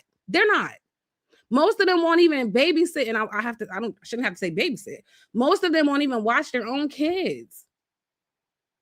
I have a no children rule because they're too distracting and it's dangerous. I deal with hot wax. And have women contacting me. Can I please bring my kid? But they're married. So I go, you are insane. Why can't you? Hold on. Why can't you? What's your husband doing? Nothing. So he can't stay with the baby? Nah. What? I'm telling you what I know for a fact. These men do not be It's not all people though. Like, you keep making this like this is men across the board. It is. No, it is not. That's why women are leaving them across the board. No, it is not. I literally just proved to you in real time that women I don't have to lie to women. Women come at me every day, all day. I don't bother them. They bother me. That's a fact. So you slept with this woman before? This married woman? Oh, now you're drinking your tea. So you're the part of the problem. I'm single. If you would have said, I'm not sleeping with no married woman. I'm single. Like, oh, that's so great. I'm single. I didn't tell you what I did. It's what you didn't say. But at the end of the day, no, you said that men have to lie to women. And I just proved to you that she was trying to pull up on me and I never lied to her. So what are we talking about? I mean, there's cases like that, but I think if she was someone you really wanted and you had to lie, you would. Lie, I don't have to lie, man. I'm a single man. I do what I want to. I'm grown. What do you mean? I don't know. I feel like I can't. I'm not gonna get anywhere with men are just never honest. So I don't know. How are we not honest? Yeah, I'm. but hold on. So Venus again, and this is what I say, man. Like This is Venus, crazy. you gotta stop using your anecdotal experiences and the women around you as the standard for everybody else. Venus, I'm telling you, maybe you, but respectfully, hoes is going. Okay, all right, they going. If a woman finds you attractive, okay, if she don't make it difficult, she don't make it hard. I'm not saying that women coming up to you, but they make it obvious, and women are willing to deal with the men that they want to deal with. The issue and problem is you're trying to hold men responsible for the men you're trying to hold men responsible for the women that choose those men. No, the women have the women have control of the fucking situation. Because Venus, if a nigga want to talk to you, you don't want to talk to him. Can he talk to you? No, he can't. Exactly. So all the examples you're using where these niggas is broke, these niggas ain't shit, they liars, they whatever, they got babies, they live on their mama couch. Why did that woman give him her pussy? Why? Right? Why? Y'all Because check he everything lied else. and schemed and manipulated. No. So Venus, let me tell you why. Because she wanted to fuck on that nigga. All right. He met the criteria to get her vagina, and that's all that fucking mattered. Black women are the worst, where it's dick first and then everything else. Y'all are the biggest projectors. Yeah, that's why you're laughing. I know. That's watch That's this, a hard Vertex. way I to want to hear go. from Venus. Tell me I'm lying. Hey, You're Venus, real quick. Watch this. What do you think about the situation, the Chris Brown situation, where the wife kissed Chris Brown and the husband was talking about leaving her? What you think about that? Was that real? That was real. Because I've seen that story before. Then No, it it was real. So what you think about that? Didn't know each other. What do you think about it? That she kissed Chris Brown and her husband was there? Yes, she's a married woman. Oh, I would leave her. I think he would be justified to leave her. That's So disrespectful as hell. Like you know. So the woman chose, and Chris Brown didn't have to lie, right? I mean, he Chris Brown. He don't have to lie to nobody. I'm just saying. This is crazy. It's levels. I'm just saying. Yo, you see that fantastic? Yeah, of course I do. Thank you, Venus. And again, in Venus, there are regular schmegular T-Moo Chris Browns in every hood. Okay, it's niggas that's light skinned and y'all think attractive and can dance and pop lock and all this other shit or whatever else it is that it takes to get access to y'all vagina, and you give it up. That's just that's the way it is. And then you get mad. Y'all get mad at the men for y'all choosing them. Again, all of this shit that black women have, the gripes they have with black men, are because they chose those men. Be it baby daddy, be it just a man they're having sex with, be it whoever it is. Again, you can't be especially when we know, again, there are far more men, quote unquote, good men out here than the ain't shit niggas. Y'all just don't like them for whatever reason. Right. And then it's not even an aesthetic thing to where a nigga, y'all, for one, that's another thing I don't understand too. For some reason, for y'all, all of the safe niggas or the non-street niggas are just so unattractive, right?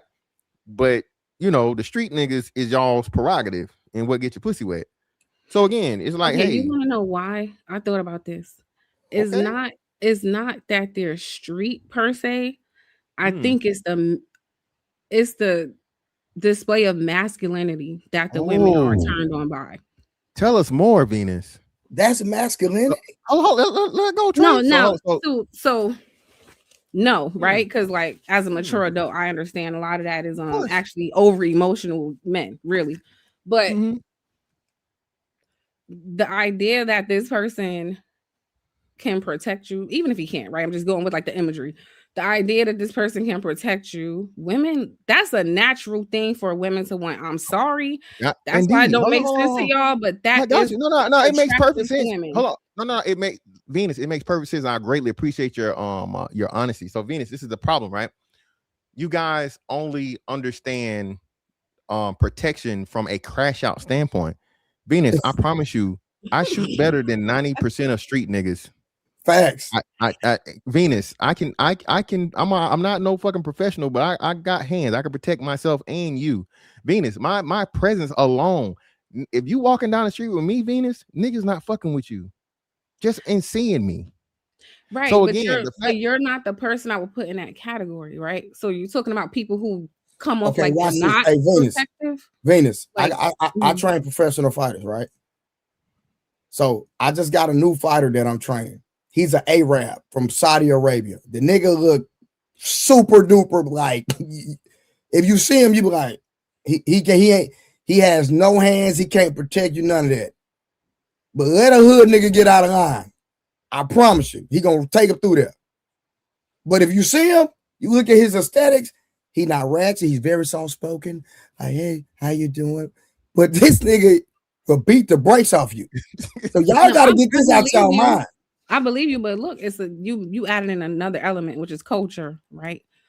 So we have to be. He wasn't even saying from a cultural standpoint. He's just saying he's not saying it from a culturally. He's just saying demeanor and his appearance off rip. So he's just telling you he's Arab. He's not saying from a cultural aspect. He's just saying that's not someone you look at as being aggressive or look at as being a threat. There you go. What men understand is, right, and men learn this quickly. Hey, just because a motherfucker might look a certain way, you don't know what a nigga know. And this is why men operate the way we operate. I don't ever just, oh, nigga, I'll beat your ass or whatever. Nigga could be motherfucking MMA. Nigga could be a professional boxer. Right. Nigga could have that thing on him. So that's why men approach everything is like, hey, bro, hey, I don't really want no smoke. But if there's smoke, I'm prepared and I'm willing to go as far as I need to go to protect me and the people, or you know what I'm saying, that's with me. That's my job as a man. Y'all only associated with crash out shit. No, I'll shoot everybody in here, nigga. No, because I wouldn't put you away from them. I wouldn't even put, what's your name? I'm sorry. I can't see it on here. Oh my bad. Let me put the what's Trey, right? Trey. Yeah. I wouldn't put you guys separate from them. I'm having a hard time explaining, but I know how to tell the difference. I'm talking about people who might be more like the Arab, he said, but black. Like their demeanor is maybe way too soft. Like the mannerisms, like unfortunately, those things do communicate something to women. I'm sorry, it is natural, fantastic.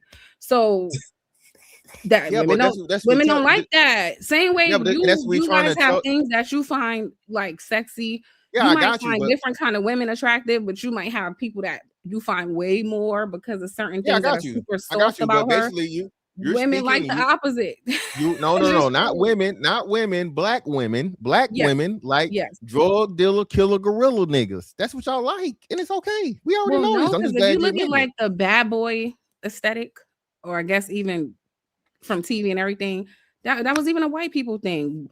Women are attracted to what they perceive to be masculine. Okay. They are. Okay, but so explain. So hold on. So explain the switch though. So explain how as to like the white girl, the Asian girl, even the Hispanic girl, right? They fucking with the cholos, they fucking with the yakuza, they fucking with the fucking mob bosses or the motorcycle gang niggas, right?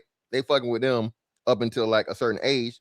But then once let's say the closer they get to 30 and get married, they're leaving that shit alone and they want the businessman. They want the 9-to-5 man. They want the man that's actually gonna, be a great father, husband, and you know what I mean? I got so why? And I sorry, go ahead. I got two things, and one of them I don't want to say because it's not. No, say it. We've been talking. Don't hold back. Yeah, you've been lying this whole time. Yeah, you already up here now. Come on now. No, don't hold nothing back. Go ahead and tell it now. No. Okay, this is a theory I just thought about when you said that. Okay, if I want to say a lot more white women in the household are growing up with an example of what a man functions like in her house, right? Okay. And if you look in the black community, according to everything, there's going to be a lot less of that, right? So is it that the white girl, because she gets to experience a man from very young in all different facets, she doesn't mistake certain things for masculinity because she gets to see all sides of it? Is it that the black girls who don't come from a house, like if the mom is the one that's mainly there and they don't experience men and all sides of them, right? Like you would a father who lives with you, can they be mistaken by the performative protection because there was a void? So let's go with that, right? So even if that's the case, whose fault is that? Whose fault is it? Yeah, whose fault is it? Yeah, that's what he said. I mean, depends on the So let me help you situation. out. Let me help you out. Let me help you out. So the fault is the mama that decided to sleep with the nigga, the daddy that wasn't gonna be a good daddy. That's whose fault it is. So when a black girl grows up, and the majority of black girls grow up in households without fathers, and the example that you're talking about is extremely important, right? Because Venus, I think you didn't go into it, but a girl having a dad and getting love from a man that genuinely loves her, has no type of, doesn't want anything from her, nothing sexual, so on and so forth, protection, duty, all of these things, right? Responsibility, hardworking, like you said, is extremely important. Black women are robbing their daughters of this by not choosing good fathers from the jump. That's the problem, Venus. No, but this too. Can we accept that black men, and you guys are black men, you're We've different? been debunking you this whole time, but You haven't been. You yeah, you guys are different than other men. Is this a How true so? statement or false? Well, of course, yeah, it's true. The But how so though? the way you express culturally, we're gonna get into culture now, Black American culture, which we know is multifaceted. The way you guys express yourselves, down to your mannerisms, the way you communicate, your body language, everything about you, you are different than a white man, an Asian man, right? Is that a fair statement? Yeah, clearly. We are different from the ones that don't grow up around us. Because if you give a white boy that grew up in the hood around majority black men, he gonna have the same temperament and the same aura that a black man has, but he's white. There's a matter of fact, there's a Mexican, make an exception, but there's a Mexican from Dallas, Texas, right now going viral on Fredo Bang's page for dancing because there was a black dance down here, but the Mexican hit it like he was killing it so hard. Fredo Bang posted him, but it's a Dallas dance and most black people do it. But because he grew up around black men and he grew up in the hood, he can dance just like the black men. Yeah, no, I got you, but we're gonna find people who can do one or two things similar to us, but I'm speaking collectively how black men collectively for the majority, yeah. So black men have their own culture, right? So how are you clearly mad at women when you compare us to other races of women? Wait, I want to, because Fantastic is like, well, how come the white women and the culture of their men looks different, which is fine, that's okay, but they're going to be attracted to that, and there's nothing wrong with that either. But it's like you can't be a group of men who are very unique and then you wonder why the women are attracted to them. Like, no. And also, white women are taught to find a husband when they go to college. This is taught in the home. Okay, all right, wait. And they go to college and they let themselves out and nobody cares and they still get married. But the thing is, black men slut all the women out and then try to judge them. See, y'all different from white men. That is a lie. White men will know she's getting ran through on campus and he'll put a ring on it. That is a lie. Everybody and they act like y'all too good for them. That's the difference. You are lying. It's not, no, it's not. White women get slutted out too. What are you talking about? And they get married after is what I'm telling you. The biggest sluts. Yeah, but yeah, we understand that though. But Venus, so again, and then I'm gonna get my man's Miles in here. Shout out to Miles. So Venus though, still the thing you're saying though is the failure point would be who and what. Why are black girls not being taught to get married or have a marriage mindset? Again, it's still their mothers because the fathers aren't there, and now it's a double failure because the first step of being a good mother is picking a good father for your child, right? So she failed there. That's a major point of failure. Now, as you said, and you so eloquently stated, this girl grows up without ever seeing a good example of a man, right? And understanding what a man's supposed to be and what a man's supposed to do, right? So now she has an attraction to what would be the quote unquote the aesthetic of masculinity and protection, which is violence and crash out nigga shit. Then she carries that shit on all through her 20s up until her 30s. After, again, by statistics, not all, but most having a kid already by, possibly an ain't shit nigga, most likely than not, an ain't shit nigga, right? So now when she finally thinks about marriage, right? That's if she don't become a damn bull dagger because she hate men, right? So now she expects to be married to a man without kids, that's got himself established, that's got all these positive traits and things, when she wasn't checking for this man at all through her prime years of her 20s, right? And if this man doesn't choose her, it's something wrong with him. right? No. So no. I don't think it's something wrong with a man if he doesn't have kids, not wanting to pick somebody with kids. I'm never gonna say that. But what I'm saying is, okay, fantastic. How many fatherless homes does there have to be? How many failed relationships does there have to be before you accept, when you keep saying these good men? Majority of Black men are not good, regardless of their class. They're not. Most of them don't believe in God. They don't have any integrity. They don't have any morals. They don't care. Hold on. We gotta address it. Why do y'all low earners, it doesn't matter. Like, they're not good. But why do y'all keep saying most Black men don't believe in God when Black people as a whole are Christian based? They don't believe in God. Most is people, the most Black godless people definitely believe generation in God. I've ever seen. Actually, that would definitely be younger people, not millennials. Millennials definitely fucking believe millennials. in God. They don't believe. I'm a millennial. We definitely believe in God. We were the last generation to be in church every fucking Sunday. What are you talking about? I can sing every church song that came out in the 90s. Yeah, I think you're not being honest. If you look around, most of the Black men in our generation do not believe in God. Hold on, Venus. And say, thank you, Lord. Tell him, thank you, Lord. Thank you, Lord. Don't play with me. What you talking about? I won't complain. I won't complain. What are you saying? The whole hey, I had some hills to climb. Talk to him, fantastic. What you talking about? What are you saying? Now, Venus, if you want to put that bag on the Gen Z, I think more people as a whole in America are moving away from religion, right? But y'all keep saying you're like the third person I heard say this. I'm just like, bro, no, there's nothing to support that. Black men definitely have a if not a quote unquote, I think what it is, a lot of Black men don't identify as Christians or participate in church, being that it is what it is. Being that the Black church has become what it has become, most Black men don't agree with that shit. Mm-hmm. Put me, don't associate me with no Eddie Long. Don't associate me with no damn TD Jakes. Swallowed up. Don't associate me with no nigga that's talking about he making it rain for Jesus. Don't associate with none of these motherfuckers, these weird niggas that's making or putting LGBTQ in the church. Yeah, no. That's where you. First of all, half of them are gay too. Why they mad at the LGBTQ? Well, you know how many Black men are DL? A lot of Black men are DL. I'm sorry to tell y'all. Venus, here we go. Venus, so what percentage of Black men are DL? I'm not judging, but I'm telling you. What?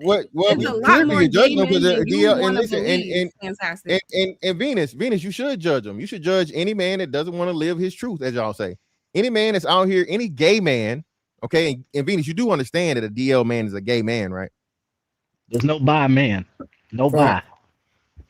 So Venus, and I said this earlier. So no, you're right. I wanted to say I don't judge gay men, but DL men, yeah, no, fuck them because they're harmful. Hold on. See, I'm glad. Say that again. Hold on, wait. Say it again.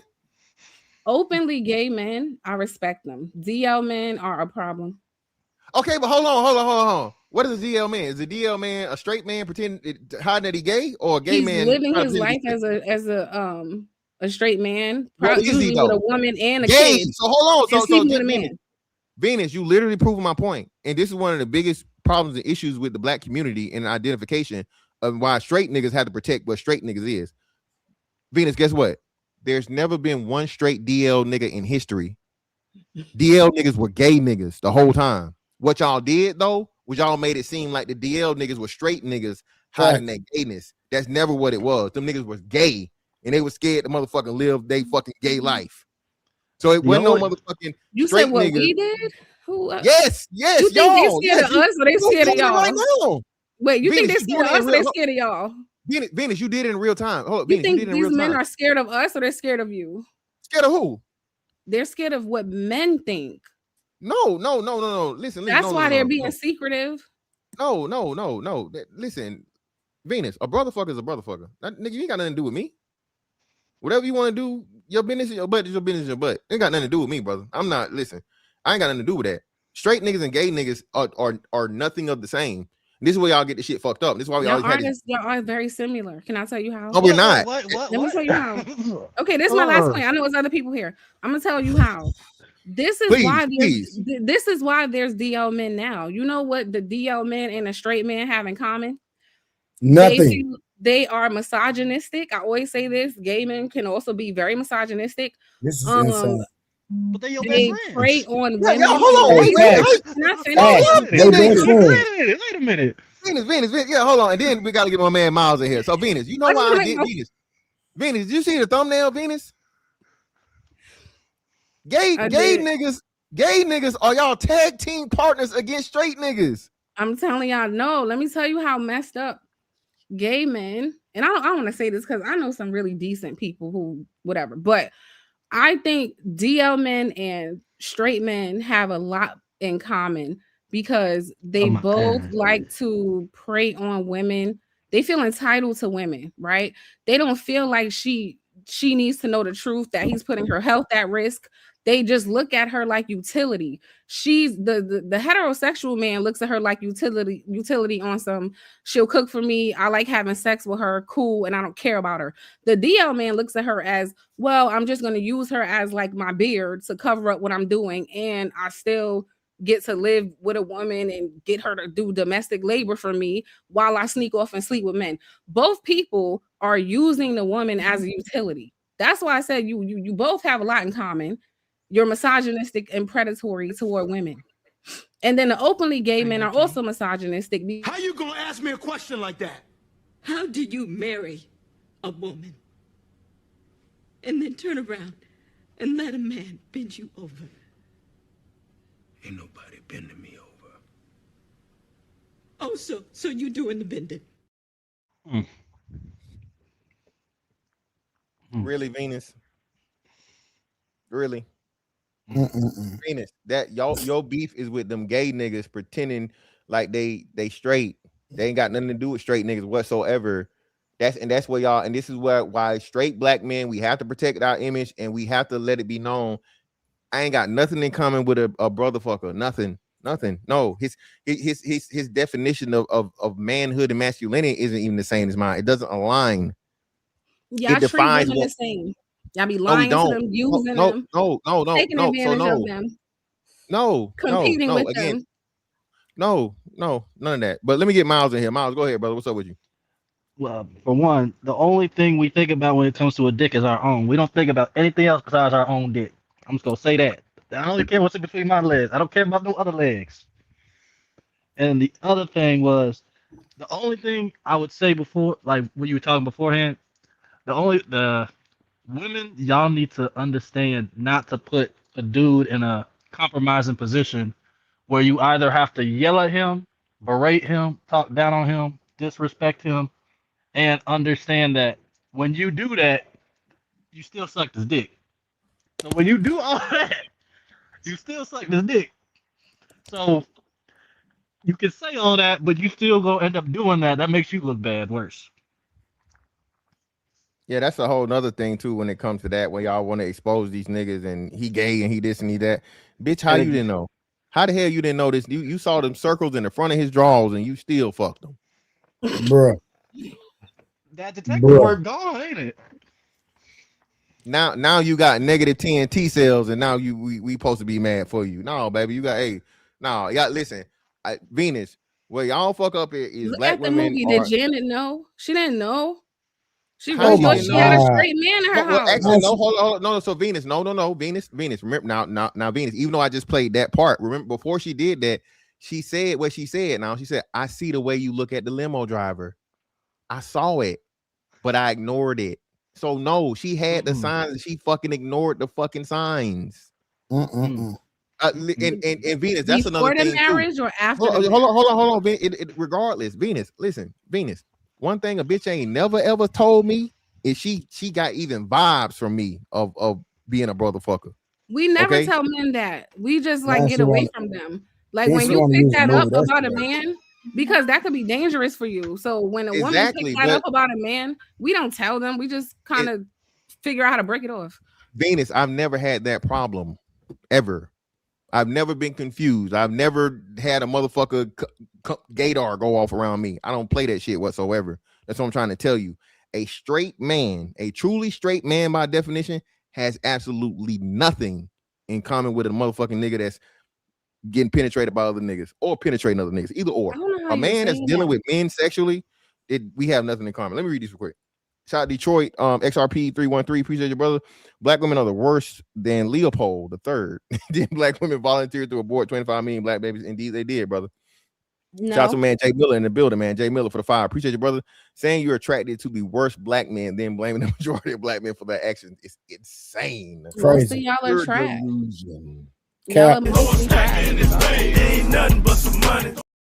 Why are you sleeping with him? Venus, so let me ask you this question. With him then? This is weird. Yeah, so Venus, so Venus, Yeah. do you ultimately, because you don't got kids, Venus, you don't got kids. Hell no. Do you want to have kids? No. No, so you don't want to have kids. Okay. Do you want to get married? No. Okay, you don't want to get married. So do you want to end up with a black man? Yeah, black men are cool. All right, so what's your fight? I don't think marrying them or having their kids is a good idea. Venus, I got it. you are Cool. Even with insane. that, right? So let's eliminate marriage. Let's eliminate kids. Let's just say you have a healthy, loving relationship with a black man, okay, for the rest of your years, right? All right. Where are you looking for the black man to fulfill your wants and needs? Just be a good person, be supportive, be honest. No. Let me re-ask. That's not even what he said. That's not what he said. Love.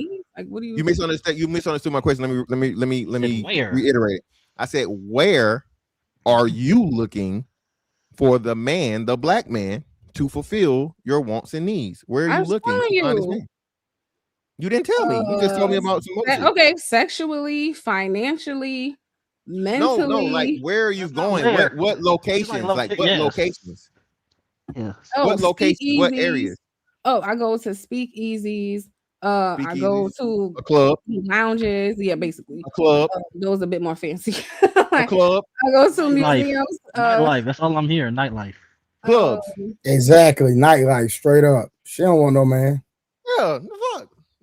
That's what they be. They be outside. Well, this is New York. In New York, you don't have to. In New York, we all grown here. Venus. No, but listen to what I'm saying, because I know I'm talking. Well, let me say it first, goddamn, and then you got it. Listen, meet people anywhere. Venus, if you want some great dick and that's it, baby, hey, just live your truth, baby. It's all right. It's okay. Hey, okay, Venus, can I ask you a question? Venus. Yeah. How many boyfriends have you had? I'm just curious. Like serious relationships? Yeah, serious relationships. 4. All right, 4. Now, how many men have you like actually cooked for? Ooh.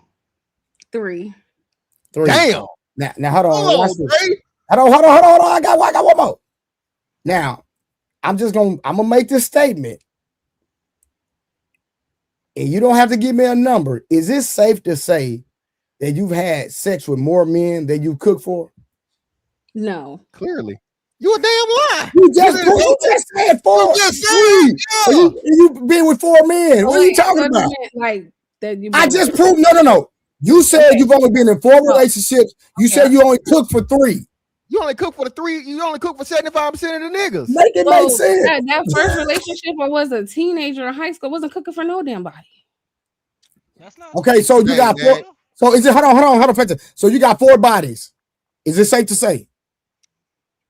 This is getting real personal right now. Oh, what's going on? Your vagina, the root of your vagina. But they don't know about the bottom. They don't know about the bottom. Yeah. Checkmate. She don't. I'm gonna fall back. She does not want to answer this because she know for a fact she slept with more men than she's cooked for. We always Trey. Man. Have y'all slept with more women than y'all provided for? Like what is? Nah, don't do that. Don't try to switch it. I just yeah. Stop playing. Yeah, but the thing, hey, I'll tell you that I'm not gonna lie. Venus, hell yeah. Yeah, I ain't every baby. Hey, listen, every little baby to get this dick don't get everything that come with it, baby. A lot of them is dick. That's it. And she privileged to get that. Okay. Oh, please. All right. Listen. Venus, you know how hard it is to come across some good pussy? Some of this right here. Ooh. Ooh. Oh God.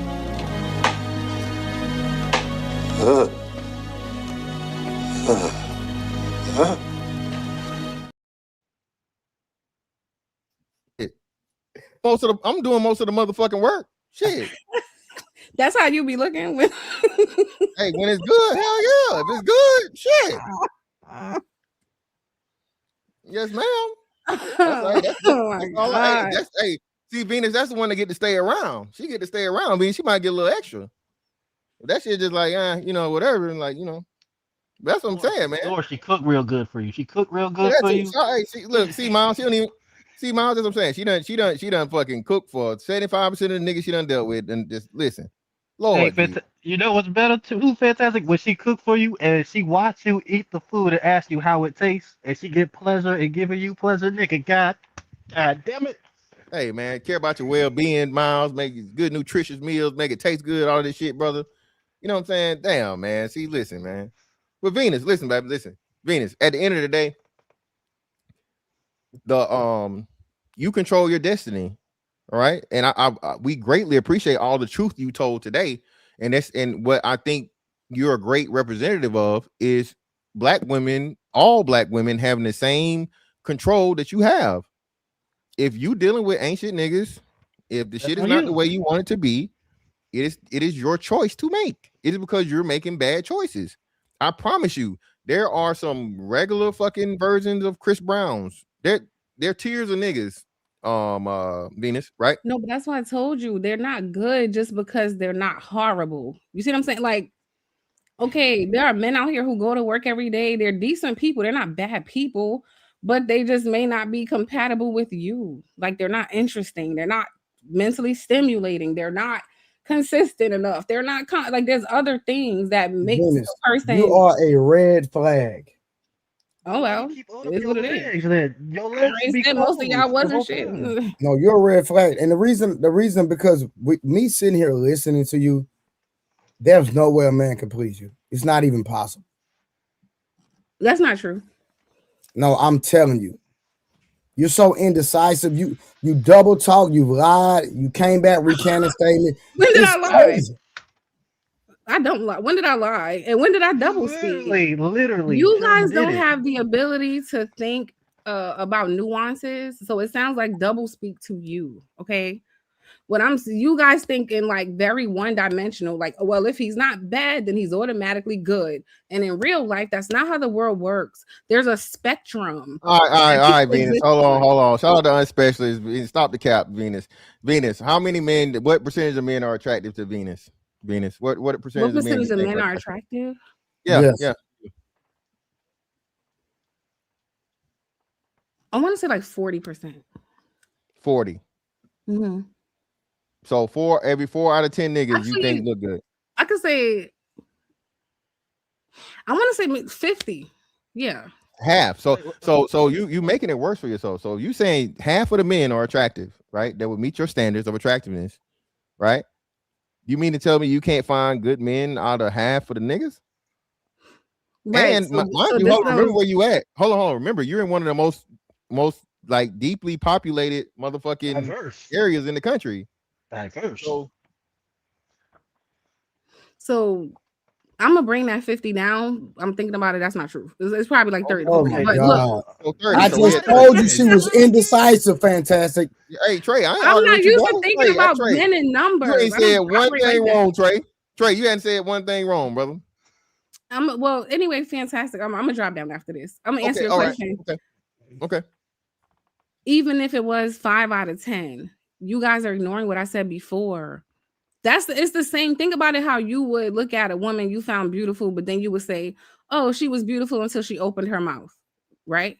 That's what you would say. You would say something like that. It's the same for women. Some men are attractive until you actually get on the phone with them. Then they're not. I mean, I don't know. Then they're fucking weirdos. I mean, the more she open her mouth, Venus, I mean, that's a plus, but I get what you're saying. You're basically saying that you know how niggas talk themselves out the book. You know what I'm saying? That's all that is.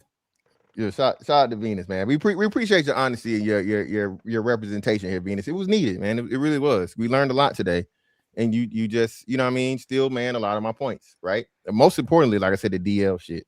Again, DL niggas are not straight niggas, never have been, never will be. Those are gay men that have nothing to do with straight men. If black women are choosing DL men to lay down with and risk their life, as you said. And then hold on, Venus, y'all are going after these brotherfuckers now, knowingly. Now, some women do. I can't even argue with you. I find that disgusting, Yeah, I know. but you're not wrong. I have seen it. I don't Yeah, understand. I But know, I have seen it. I know. You see, I know, Venus. I was the one to tell everybody. I was like, hey man, y'all know these women out here chasing these brotherfuckers. That's They crazy. tell them I can change you back, and that's No, how so I've seen many it in men. the club, like in real life. Like people get Crazy. drunk and then get like. That's Yeah, you see, yeah, wanting Venus, power. yeah. You want power. That's what it is, bro.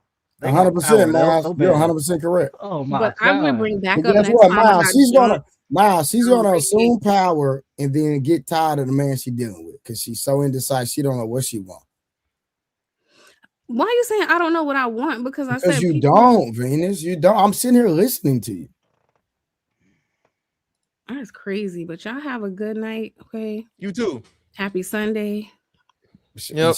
She does not hold women accountable. Saturday. It ain't Sunday yet. It's Saturday. Oh yeah. Why you don't hold women accountable, Venus? I do hold women accountable. I'm just saying because you sit up here the whole time and you just barrage men about what men doing to women and not understanding that women give the access. That's crazy. Well, because I'm a woman, right? So if I can recall, even if it was one time in my life where somebody literally deceived me, I wasn't choosing that. I really was in the dark, did not know. So did you require marriage? Wait, let me just make the point. That's how I know that's why I don't like when Fantastic say things like, oh, they're choosing, like as if the idea of people being lied to and manipulated just doesn't exist. That's not a true statement. People don't always know. Why didn't you require marriage then? Why didn't you require marriage before you open your legs? That would Who save said a I lot open of my problems. legs? Say it again. Who said I open my legs? I didn't say that. You was in a yeah. Of course you didn't say it, but what's understood don't got to be said. Have a good night, Venus. Like I said, you talk yourself into some more shit. Shout out to my man Jay Miller, man, for the 25 on the Cash App. Really appreciate it, brother. Ain't nothing but some money. But yeah, man, nah. So listen, man, shout out to Venus, bro. This is what I was trying to tell you. Black men's experience, bro, starts very, very early as black boys, and it's extremely unfortunate. The things we go through, but it's not recognized or respected and given, credit, right? And a lot of these things, and the way that black men end up, man, it's unresolved issues in childhood. Neglect, abuse, a lot of different things, man. Listen, I didn't even know, Trey, I didn't know this shit that, all these boys were, having sex with grown ass women, bro, before they was even teenagers. Mm-hmm. You know what I'm saying? But look at all these white teachers. Yeah, hey, listen, Trey, that's some what of these white female teachers. And Trey, so imagine how long it was going before the internet went. We didn't even know. You feel me? Mm-hmm. So once you start understanding this shit, man, and then we're just told to pretty much just like, alpha your way through it, figure this shit out, nigga. Shut up, nigga. Don't cry, nigga. Don't complain, and so on and so forth. And now you're a grown ass man, and you trying to make a way and figure some shit out. But now, when you do something amazing, when you do something good, like Venus said, oh man, it's only 30% of you niggas that's doing something good. Oh, you got a job, you take care of your family, that'll make you a good man. Well, damn, what does? What does? if being an asset to society and having good character, having morals, not being a criminal, not hurting other people to get what you need in life is not a good man, what is? And like I said, I know for a fact no other man in this fucking country and probably on the planet, bro, is held to that standard. And we know that's not the case. The further you go, motherfucking the further east you go, because they beat bitches over there. East and south, it's okay for bitches to get crazy. beat. That's in the culture, baby. That's in the motherfucking that's in the motherfucking cake. So you mean to tell me these women that are physically abused, that's part of their culture and this expectation, if they don't obey, can still find, admiration, appreciation, love for their men and defend them? How the fuck we supposed to win, bro? How? You know what I'm saying? No, for sure. Yeah, she ran us down, boy. I say she ran us down, boy. And she could not substantiate any of her statements, though. They're crazy. Hey, man, that's genius, man. That's why I always say your piece is invaluable as a man. It's invaluable. If she fuck up your piece, the door over there. Don't fuck up my peace. Well, no, that's what I'm saying. So Miles, that's the thing though, right? And if you can't handle me, you know what I'm saying? There's something wrong with you. Bitch, are you motherfucking luggage or a fucking tiger? That's the only thing supposed to be handled. What are we talking The about? police. The Yeah. police can handle you Yeah. that. If I can't do it, the police can. Yeah, exactly. Like, yeah, man. But again, you know, and this is the definitions that black men are given for, you know, that are supposed to be healthy relationships when it's the most unhealthy. You know what I'm saying? Always arguing, always fighting, and all this other shit. And it's like, damn, how much makeup sex can you have? Yeah. And it's crazy. It's crazy how, and she don't even know that, like, she want to talk about white men and how they are so honorable being married and being having a family when 60%, this is documented, 60% of OnlyFans subscribers are white married men. So And they're also 60%, deleted pedophiles. 60% of the revenue that's coming through OnlyFans is from white men, not just white men. No, white married men. Yeah. So I wonder, does she consider being on OnlyFans and soliciting OnlyFans and paying for OnlyFans, is that considered cheating or being a stand-up husband? You know, I would love to answer that, but you know.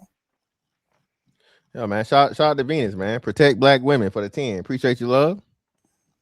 Shout out to my man Big Aaron in the building. Big, My hey, what guy, it do, Fleming? fantastic. What's up, gents? If the show's still on in a few once, can I come up? Hey, man, you gotta ask me, man. Don't defend me, Big Aaron. Ain't nothing but some money. Yeah, man, but that's what we saying, bro. That's the whole thing, right? And this conversation, you know, whenever we broach it, it's shouted down, and it's, oh, nigga ain't that serious. Oh, nigga, get over it. Oh, you know, and again, you can't, you know, and to a degree, I understand, right? But we find a way to make a way and get past the shit, right? Black men have never been told and never been big on therapy and mental health and all these different things and so on and so forth. And then you come to find that the industry is anti-black man. I don't know if you guys remember, but there was a black therapist, what, 3 years ago, 3 or 4 years ago. I want to say 3 or 4 years ago. Old girl got on here, bro, all kinds of negative shit. And she was literally using her black male clients to berate black men. Thank God niggas called the board, got her ass up out of there. Then she ended up on OnlyFans and got mad at niggas because you're being unprofessional and degrading your you know what I'm saying? you take an oath for that shit. When you do that, you know, you become a fucking psychiatrist or a therapist. There are certain things that ethically you just cannot do. And she didn't give a fuck. That's another thing too. That like the black women do not care if it takes them violating black men. Fuck it, whatever happens, happens. For the sake of just keeping that shit go.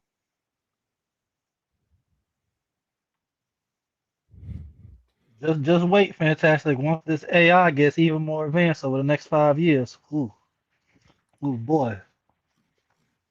Don't let the therapists also use AI too now. They gonna be out of a job quick. But yeah, that's the thing, man. Eventually, like you said, all this shit is moving extremely fast.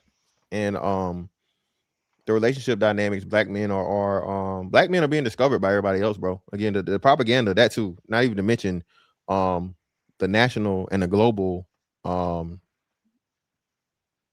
destroying of the image of the black man, right?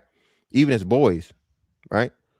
And for so long, we've been nothing but fucking criminals and violent and, you know, and dumb and all this other shit and so on and so forth, right? You know, they're good at sports, you know what I'm saying? All this shit. But now, lo and behold, that we're able to have these platforms, speak our mind and you know, show who we are outside of just the celebrities. And you see the everyday black man, like Trey said, shout out to man Prime, black men's numbers are going up in marriages because women of other races are starting to see black men as more than suitable husbands, more than suitable mates, more than suitable fathers to their children, more than suitable leaders to their families, right? And as the black man motherfucking marriage rate goes up, black women stays the same, and eventually it's gonna start going down the opposite way. But they're gonna blame us. Now you're a self-hater. Now you hate your mama and you hate this and you hate that. Well, no. What do you expect a man to do? Right? If a man has made himself and built himself up to be the man it's supposed to be, and it's a standard across the board of being a provider, a protector, a leader, right? All these different things, and you're still saying, well, it ain't enough, and can't don't want. Well, hey, Shawty, you right, you got it. I ain't gonna argue with you. I'm definitely not gonna beg you, because what's that telling me is you're not gonna appreciate it anyway. You go When feel a black woman entitled says, to it. yeah, and when a black woman tells a black man is clearly accomplished and clearly, where he's supposed to be or above or so on and so forth, that he meets the standard, and she tells him, do more, nigga, bro, don't you waste your time. Don't you waste your time. Don't you waste your talent. Don't you waste your sanity. She never gonna appreciate you, dog. It's always gonna be a fucking uphill battle. It's always gonna be some motherfucking shit to where it's more, right? And what brothers are finding out, man, is that other women are they're just trained to be different. Trained to be, man. And one thing about Caucasian women, bro, when she talked about how they get married more for security. Like they don't get married because they're really into the men that they're with. They get married so they can be provided for. That's it. Yep. Hey, Like, fantastic. The other, oh my bad. You can keep. I was just gonna say the most scariest thing is being dating a Caucasian woman and you don't have no job, and you lose your job. They would do anything to survive. I'm telling you, they will. You see the life insurance policy shows. I mean, and hey, fantastic. The other thing too, because like before I was in the relationship I'm in now, I was dating this Middle Eastern chick, and she pays so close to the details of my life, to where I had like a 7-year-old wallet that was battered and tattered, and then for my birthday she bought me a brand new wallet and a multi-tool pocket knife for my birthday, and then she had my name embroidered on a Coach wallet. I said, "Damn, you was thinking about me." I threw that old wallet away, pulled that new one out. I said, "Damn, this is a good gift." I still use that motherfucker. Like you analyzed me, saw the little details I needed in my life, and fixed it. I was like, "Damn, I appreciate that." Yeah, man. If And like you said, they do Miles, that helps them. but Miles, and that's the thing. Men are simple, bro. Man, like Yeah. that's niggas just want you to care. Niggas ain't Yeah. asking. Niggas ain't asking for no trips. Niggas ain't asking for no $1,000 gifts. You know what I mean? Be appreciated. Fantastic. Extremely, like you said, Trey said the simplest thing. Hey, just cook me some food. Make it taste good, right? Give a damn about, what I'm saying, whatever. Massage my damn neck. Just a simple shit, right? But then lo and behold, like you said, Trey. So now these men are out here, doing what they got to do, doing what they supposed to do. And lo and behold, oh well, nah, he not edgy enough. He not dangerous. He don't make my pussy jump when I look at him. Okay. All right. So now you get with a nigga that do all that and he going oops beside your head like motherfucking Gap Band. Now what? Now it's his fault because he was always the nigga that you chose and you chose him anyway. But it's his fault. Not you choose him.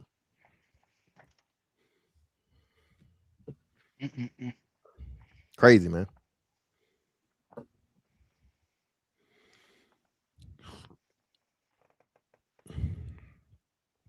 Hey, fantastic. When are you gonna do another, like, I was gonna see if you're gonna do another health, like a health episode. I literally like to talk to you about one of those to help people understand what they need to put in their bodies and how to look it up to understand how to even shop properly. For sure, bro. Just let me know. We'll let me know when you want to do it and we can we'll put it together. Okay, bet, appreciate it. Cause I even know how people can save money on just basic stuff, to where you can get potatoes, and if you got an air fryer or oven, you can literally just make it. And because potatoes is like $1 per pound, so people don't understand potatoes is a complex carb that is utilized in the body, or use rice, which is cheap as hell too. It saves you money and it don't fuck up your body. Big Aaron, what's up, fam? What's up, family? Pardon my back. I'm gonna get to the camera in a minute. Like I said, I'm up here making these loaded too. So okay. Big A, I told you to make a salad, man. What you doing, man? oh yeah, no, there's veggies going on this thing. You know, there's guacamole, some salsa. Nah, salad. Not no salad. Nah, that's what's up, man. Yeah, I be making my homemade organic nachos myself, so We do gotta cut out pork though. Pork ain't good for you. It's too salty. No, that's the thing. Pork That's ain't good exactly for what you. I'm getting rid of. Some chicken breasts. That's a great way to get stretch some chicken Yeah, people breasts. need to stop drinking Gatorade too. I told Fantastic know about that coconut water. That coconut water blended with some like watermelon, pomegranate, and some strawberries. Oh, you set. Yeah, I drink my coconut water out the coconut. Oh Yeah, yeah, there you go. You know, there you you know. go. Oh yeah, I There's drink mine even straight. coconut I water don't added buy sugar. because the coconut water out the store is processed as well. So it's Added best just sugar get it too. out. It's better just get out the coconut. I don't understand why you're gonna buy coconut water. You can just buy a regular coconut and get the water out of it. Yeah. Hmm. I And do it then every I do it every single day, literally. I got I've learned coconuts in also there to right use. now. I can bring them right here and put them on screen. Do you know how to use the inside to make coconut oil? Now coconut oil be clutch Well, as hell too. I just buy that. I just buy that. But you got to be careful about the coconut oil that you buy because a lot of that stuff ain't no good for you. A lot of the coconut oil, if you test it, it's not good for you. So it's only one brand that I buy. And even with the brand that I buy, there's one that's rancid and there's one that's not. So you got to be careful about which one. Yeah. Let me see. I might have it right here. Hold on. If you want to make coconut oil, you would really need a press. I If you learned that too. can't Even find, my dog, I give my dog like sweet potato, yogurt, and he gets half a chicken a day. yeah, sweet potatoes are good. But yeah, if you want to get coconut oil out of the flesh, you need a press or one of those juicers that use pressing action.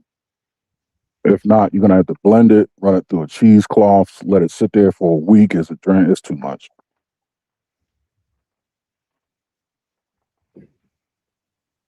Yeah, cold press. Yeah. Yeah, shout out to Fantastic. Cold pressing is the best. Hot pressing Fantastic. is You where you making heat sure the your flesh. son don't get no slip ups in college? Can you hear me? Am I? Yeah, we can hear you. Go ahead. Oh, yeah. No, I'm saying shout out to that. Cold pressing is the best way. So you don't have to heat the flesh up to be able to bring out the essential oils. I mean, cold pressing is heating is where the processing. When they say process this and that, having to heat something is where that starts. So if you cold press, that's the best way to do it. Yeah, this is one that's been tested and proven that's good for you. What's that? What brand? This is Oh, I see. it's the cold press, Yep. the cold press unrefined version of Okay. coconut oil. This is a real good one. Because Yeah. Okay. some of them that Yeah. you buy, like there's a video on YouTube that actually shows you the brands that are not good. So I would say go pull that video up of the ones that are not good. Yeah, because when you heat up Feel that. fats and I oils, usually you use that as my denature. cooking base, or I'll use ghee. Ghee Well, is really good. it's best to cook with avocado oil. Yeah, that too. Yeah. Yeah. I cook with avocado oil and like olive oil. I take a teaspoon a day with black seed oil and a drop of oregano oil because that helps with inflammation in the body and oxidative stress in the body. So, I but put ground turmeric and I put paprika and yeah, like but cinnamon in my seasonings. but the brown turmeric it works better with a healthy fat. So it's good to like take a teaspoon. Take whatever 1/4 teaspoon of turmeric and mix it in coconut oil because it actually absorbs better with a fat. Oh, and And I'm use cooking. I'm I giving use fresh y'all it turmeric. though. $1 million worth game for free right now. I mix it in like when I'm cooking in the stove, like I cook my meat, I put in like beef tallow in there when I cook my meat in there. And I put You all that seasoning on there with some black pepper. That y'all should not be using gas. You see y'all that not right using there? powdered. Y'all not Oh using yeah, did powdered that go turmeric, are coconut? you? Yeah. And it's not that super large coconut. That's a No, real I coconut. get the no. I get the actual root. I bought a Yeah, turmeric okay, root. good. Yeah. Good. You got to get fresh turmeric, the You root, see and the grate it on coconut? a cheese grater. The Yeah. coconut. Yeah. Yeah, that I'm trying powdered to live a turmeric, half long of that is time because I sawdust. noticed the way they try to set up the FDA listed foods. I read that shit in the college. I was like, this shit ain't right. No, a lot Then of they this stuff, say bro. They just approve lab grown meat, literally. yes, and the So fact that they also told you not to eat. They kept telling you to eat certain type of foods, like eat so many carbs. Like you ain't supposed to eat that many carbs. well, it just depends on what you got going, what you're doing, and what you're trying to do. Like if you're a bodybuilder and you're trying to grow, then that's a little different. You know what I'm saying? But the average person every day don't need a lot of carbs. Yeah, they really need to work on hydration. That's key for people in No, general. hydration is Hydration. everything. That's where it starts. Yeah. Them electrolytes is necessary. Yeah, that's why you just get the coconut water out the actual coconut. I call it God water. I don't call it coconut water. Yeah. I've known a good amount of people that literally just eat like water-based fruits and then coconut water as their hydration, then they're good.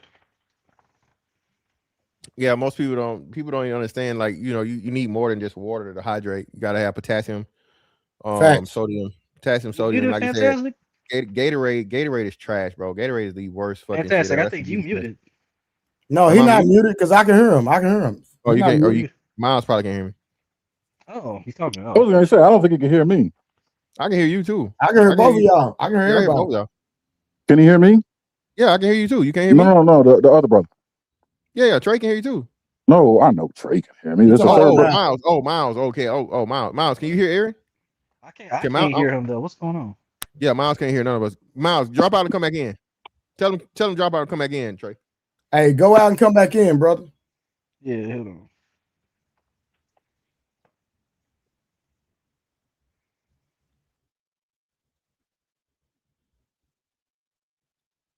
Yeah, where it all starts with health, man.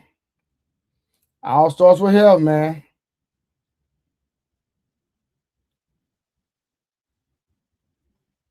No, that's my specialty. That's what I do for a living. I get paid to teach people how to get healthy and get off their high blood pressure medication, diabetes medication. Do you guys practice or promote? So we all agree that diet, rest, and exercise, right, are the three pillars of health. 100%.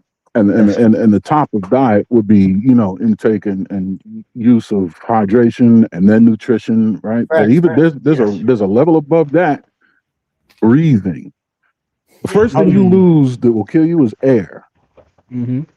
So, like breathing techniques, just being able to make sure you maximizing the volumetric efficiency of the lungs just by doing breathing techniques. So you know about Big A, you know about box breathing? No, never. Oh, wait a minute. I've heard of it, but I don't know it. I don't. Yeah, it's a 4-4-4. Okay. Yeah, it's just hold your breathe out for 4, hold your breath for 4. I mean, breathe in for 4, hold it for 4, breathe out for 4. Yep. Hold it for 4, in for 4. Okay, yeah. Mm-hmm. Yeah, I do 3 and 7. 3 and 7, 7 and 3, but there's no holds. It's just 3 in, or 3 in, out 7.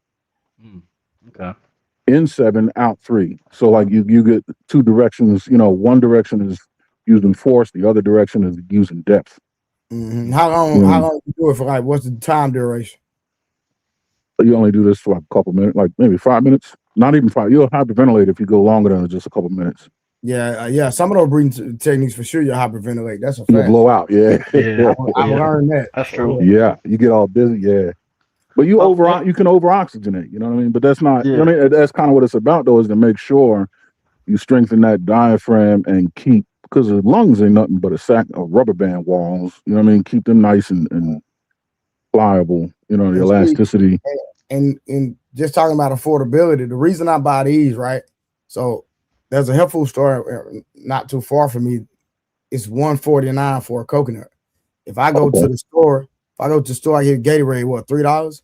So if I buy 2 of these and then I get almost 8 ounces, I get 16 ounces for $3 of potassium, magnesium, all natural electrolytes for $3. So it's way cheaper to actually go get the actual coconut and drink the water straight out of it. And for those that don't like it, what you can do to make natural Gatorade, get a pinch of Celtic sea salt. Get a pinch of Celtic sea salt, squeeze some orange juice from an orange in there, and like a teaspoon of lemon, and that make natural Gatorade. Hey, do it with the lime and put a little honey in there. Lime as well. Either or, it don't matter. Now, somebody says like $6 in Brooklyn. Gatorade. Yeah. No, it's about coconut. I do not know how y'all stay up north, bro. Respectfully, bro. But the cost of living, I don't see how y'all do it, bro. I swear to God. Yeah. Gas up here $4 a gallon for well liquor. I mean, I you do want not see how you want y'all top still shelf, do it. yeah, top shelf liquor at the gas tank. You damn near $5. Yeah, man. Hey, a lot of people don't even know, right? You know, on your Mercedes, before you take it off the lot, you can actually get them to change some programming where your car can use regular gas. Did you know that, Big A? Yeah. Oh, okay, yeah. Because my Mercedes use regular. Like when I tell people that, they be like, "What?" Yeah, before I bought it off the. My stepmother taught me that. I didn't know that. Yeah. That's all we buy is Mercedes, right? Mhm. So, when she taught me that, when I was getting my car, she was like, "No, hey." Well, she negotiated for me because that's what she do, and so she got them to set the setting where my car used regular. So I be laughing. People like, "Man, you gonna put regular?" I said, "Yeah, it's set that way. It ain't nothing but a setting. People don't even know that." Did you know it was just a setting? Listen, bro. Gas got premium $5 up here, and that's at premium $5 at I want to say Sam's or fucking what's the name, bro? Fuck that. BJ's, yeah, that's what it is up here. Yeah, you finna get this 89 got down. Yeah, but see, I didn't know it. Now my car used regular, but we got before we bought it off the lot. We got them to change. It's a program, and they just change the setting, and you can have regular gas. You don't have to use premium in the Mercedes. Yeah, the what's the name? The the aspiration or whatever the fuck. Yeah. Yeah. What year is your Mercedes? Mine are 14. Right. So, and is it turbocharged or naturally aspirated? Now, see that part I don't know. Does it say compressor on it? Nah, Or is it AMG or anything? Nah, mine. Naturally aspirated. AMG, yeah. Oh, well, it might be. Well, even more so with those. AMG, you got a turbo for sure. Yeah, right. They use turbos and superchargers most of the time. But what twin turbo. Yeah, all it is really is the engine mapping is set up normally for performance and efficiency at the same time. And the best way to do that is to set your spark advance and valve timing to benefit most from higher octane gases. Higher octane means a slow burn, slow but complete burn. So when your spark occurs and when the valves open and close and all that is set up for a slower burning fuel. All they do is just change the timing when the spark hits, when the valves open and close to be able to handle a faster burning fuel. That's all. That's all that is. Gotcha. You lose like 5 horsepower and a half of MPG when you do that, but that's it. You don't. If you're not really looking for performance, like you don't notice that. You don't. You know what I mean? It's better to keep the cost. I'm not trying to race with them wheels on my car. Hell. Yeah, and you're not running a tractor trailer truck for business. You know, even then, the MPG, the half of MPG you lose, you capture in price difference at the pump. You know what I mean? So it's not. It doesn't really, and it doesn't take your emissions out of regulation. You can still get it inspected. You know what I mean? But yeah, that's just what they in Newark. If you get a Benz today, there's an automatic sensor in the engine computer that it sniff tests the gas that's being used, and if it's sniff tested to be a lower octane, it automatically implements those settings. If you put gas of a higher octane, it'll sniff test, the average octane that's being used at the time, and it'll employ those settings.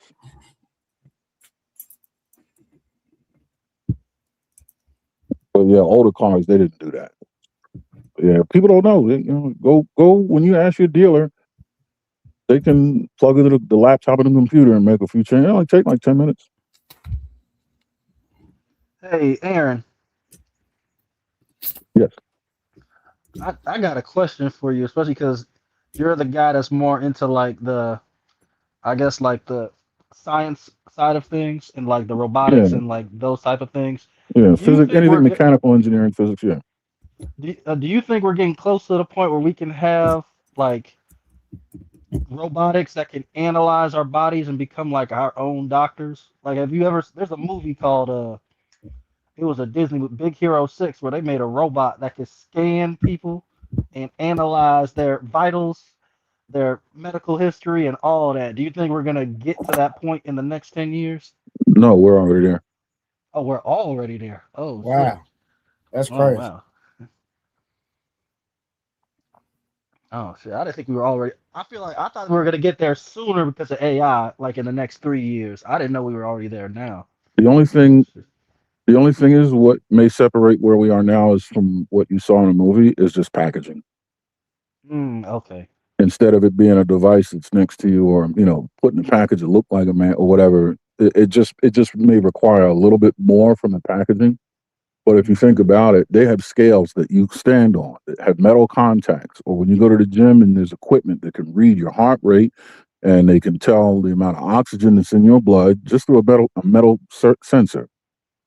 So is that like those scales they got out now? Because my scale tells me my body fat, tells me everything. Exactly. That's right. I get what you're saying That's now. about 1/3 to 1/2 of what the information you would need in telemetry to be able to determine what he's asking if we can do. Other than that, all you would need is like an MRI kind of ability to read, magnetic resonance imaging. That coupled with that, be able to read the amount of oxygen in your blood.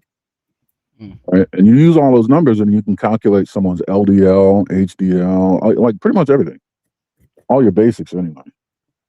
They're probably going to start using that in like I've noticed, because when I was a strength intern at Wisconsin for the Wisconsin football team, the amount of sports science that's in college now versus when I played is a vast difference in just 3-4 years. 3 to 4 years you played? Yeah, I played back at my last year was 2021 when we played Alabama in the playoff. So I'm 20 years ago. Oh yeah, I feel old now. Everybody that I know now is done. All the freshmen I knew. I left the gridiron 20 years ago. It's crazy to see the amount of sports science that they're implementing now, and to see how much detail oriented they become with analyzing how fast they're able to go in like a 10-yard split, and to see how much kilowatts and joules they can generate through their body. Well, we always had that ability. It just wasn't applied to the field, I guess, because the changes that were able to be made weren't incremental enough for that information to matter. Mm-hmm. But I remember when I was in high school, we had a physics class where we were able to determine how much horsepower we could produce if you just run up a flight of steps as fast as you can, considering the height of each step, the distance across, that you ran, and your body weight. Mm-hmm. There's calculations. You can determine the amount of kilowatts, joules, or horsepower you're producing. But again, I think in sports, it didn't become important enough for those numbers to mean anything, because you couldn't make a change big enough to affect that number. Now we can. Yeah. I've noted, because I still remember watching those old ESPN sports science shows with that one dude that did like Vernon Davis, Chris Jenkins, and like Ray Lewis and all them. Chris Jenkins. That. Yeah, Chris Jones. No, Chris Jenkins. No, Jenkins. I mean, Chris Johnson. No. You ain't talking about Chris Johnson? No, I'm talking about Chris Jenkins, the D lineman, the D tackle. Oh, okay. That's my classmate. I played with him. He went to Maryland with me. Yeah. that Chris Jenkins. He was I know. Yeah, I know him personally. Yeah, it's my man. Yeah, well, I saw him throw that one guy like 5 yards up across the field, and then like 15 feet in the air. I said, Jesus Christ. Let me tell you something about Chris Jenkins. I practiced. Well, I was his pretty much practice done. Like, we heads up every day of life for years. I had to practice against this fool. Let me tell you about him. The man I'd rather be hit by a freight train. I will stand on the tracks between the damn bars that are down before I stand in front of his ass again. Yeah, and I'm been known. Fantastic knows me well. I'm an animal. I'm a weapon. That guy is against the law. I don't like it. Yeah. I could, when I see people like that and who completely change the game for me. When I saw Aaron Donald play for the first time, I said, this little motherfucker is fucking everybody up. Everybody. And then to see, because he was small, and he was just killing every bigger guy he would against, every single person. That's the thing. Chris Jenkins was not small. He was as big as an offensive lineman, but played defensive line. Yeah. That's crazy. Right. Yeah. Exactly. Like, you know what I mean? Like, I was the biggest guy. We were the mountains and juggernauts. No. There's one more, and he's playing defense. It was crazy. I'm like, Chris, you gotta stop that shit, man. I got a career to maintain, man. You're killing me. He's like, I ain't even get started yet. Did he retire? Did he retire in your area, or is he No, no, back no, in no. Maryland? Hey, I don't. He's not from the area. He just went. Didn't he We play for just went to the Buffalo? university. Huh? No, the Didn't he University of play- Maryland. We went. No, I said, didn't he play for Buffalo at one time? I don't know. I know he played for Carolina Panthers. Yeah. Okay, yeah, he did. I know play he for played for the Panthers, and you know what? Oh, it's Facebook his ass. I thought he played for the Packers too. I think so. Yeah. Yeah, great career. I mean, I used to watch him play, and you know, I don't even watch football. I don't care with that brother. Just because I want to see somebody else get their ass kicked. Because I'm sick of getting my ass kicked. He's not even playing against him. It's practice. Yeah. But Aaron, I know you've noticed this though. If you've watched football at all, you've noticed how the offensive linemen are getting a lot more athletic now, and they're getting a Yeah. lot more like physically like in shape. They're more like physically like capable. Yeah. Well, yeah. I mean, they kind of have to be. I think that's going to be the one position you're going to notice greatest strides in that direction. I mean, even when I was playing, I have a cousin that played for the Broncos back in the '80s. Then Barney Chavis, right? He's a cousin on my mother's side, and one of my coaches in Maryland was his old teammate, Coach Reuben Carter, right? And we used to watch tape of them, and we see pictures and stuff. And even Reuben and Carter himself would say, "You guys are another other animal compared to what back in the '80s." So those quantum leaps at the lineman positions always going to be. They used to look at us and be like, "You guys are bionic. You're so much bigger than us. You're so much faster, so much stronger." And this was 20 years ago. So I can imagine them guys today, they make us look like alpha potato. Like I seen two like Tyron Smith, who looks like a whole. I thought he was a D lineman when I first saw him, but he was a left tackle. I said, "Shit." Yeah. So Mhm. dude, he put the freaking knee brace on his arm. I was like, Mhm. "What the hell?" Yeah. And they Yeah, kept saying, "You guys." the game is just becoming more precise. That's all. Yeah, it's not, and they do and the money too, which is why they don't. They still hit, but they don't hit nearly as much as they used to. Right. But they do a lot more contact work, like contact prep. Because I have a friend that plays in the league, and he talks about how it's a lot more contact prep, like how we did in college.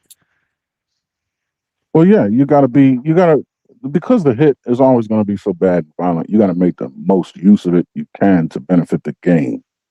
So the speed is going to increase, accuracy is going to increase, technique is going to become more efficient, and eliminates the need for actual brute force. Mm-hmm. But it just presents other challenges and creates a different, animal to work with. But they always say that if you're a guy that wrestled in high school or college, and then you also play football, they say that's the person that's the most difficult to play against because they understand leverage to the maximum degree. Yeah, leverage and stamina when you use over 90% of your body's performance for a period of time are two things. Like most people can only sprint for a few seconds. Football players, wrestlers can do a full body sprint. I mean, upper body and lower body, more than 90% output for, longer than 10 seconds. Reese, what up? You muted if you're saying something. We can't hear you. Still can't hear you. You ain't got your joint selected.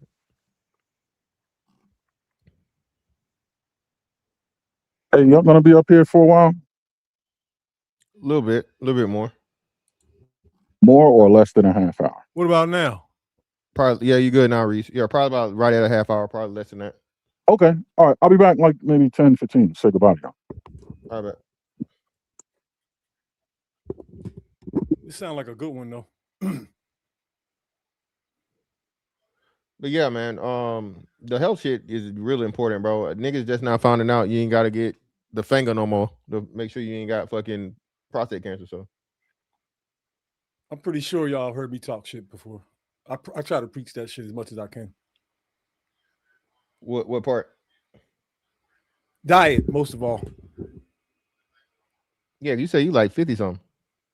Yeah, I'm 56 and I lost a lot of people. My generation is like it just seems to me like they're dropping like flies because a lot of dudes in their late 40s and early 50s around me are dropping. I know a guy got his foot cut off like 2 years ago and he didn't listen to me and change his diet. Both my kids' moms died when they were 47 and they didn't really live all that toxic. They were like drug addicts or none of that. They just drank a little bit of wine and one of them smoked, but they both ate meat and bullshit and cake and stuff like that. Countless homies in the grave.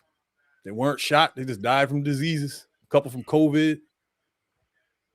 And I've been talking shit for decades about health to everybody that I knew to the point where, you know, it aggravated people sometimes.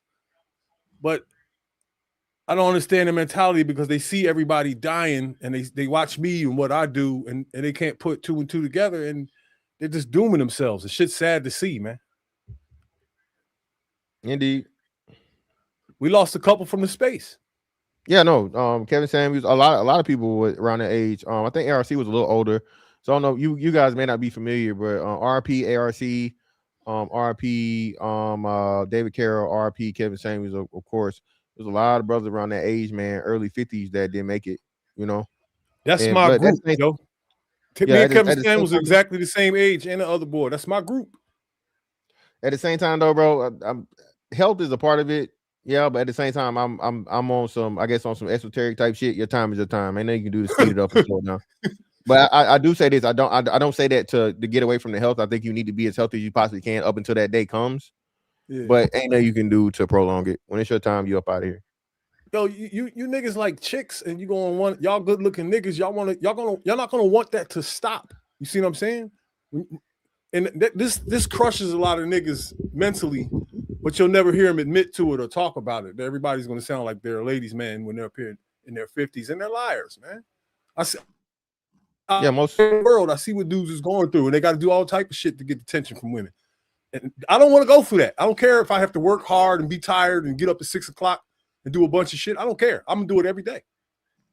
Yeah, I agree wholeheartedly, bro. Listen, bro, I ain't never all this shit. These young niggas and the young niggas is fucking the shit up. These young niggas using all kinds of pills and packs and all this kind of shit. What the fuck wrong with y'all, man? That's what's fucking it up for me. I don't even understand it. But yeah, the diet shit, bro, is so crazy. Like you said, man, you gotta hone that diet in. But that's the hardest thing for most people to do. You got people out here now. The ultimate cheat code. Ain't no telling what the fuck is gonna happen in the next 20 years or so, bro. What's the name about to get a motherfucking Nobel Peace Prize? Ozempic. Everybody get on the Ozempic, bro. Everybody using Ozempic and doing that shit. They still eating them motherfucking triple burgers and ain't stepping in no gym. But they losing that weight. I ain't had a pill in my body since the 80s, dog. I ain't taking a pill for nothing. I get a headache, I'm drinking some water. Y'all the same way, unless it's incredibly bad, bro. I don't because that's another thing too. I don't think people understand the most deadly fucking what's name is aspirin. Aspirin's like the most deadliest fucking what's name in the world. Bro. People don't know that. I ain't know that. Yeah, aspirin the most deadly. More people die from aspirin because they take too much. You know what I mean? Every year than any other drug. People actually used to use that for suicide back in the day. If you took enough of them, you get out of here for real. That's crazy. That was a Cat Williams joke too. It wasn't a joke, man. Ask somebody who old. That was no. I'm saying that's a Cat Williams joke. He was talking about like he was comparing weed to like aspirin or whatever. Aspirin or what's the name of some shit.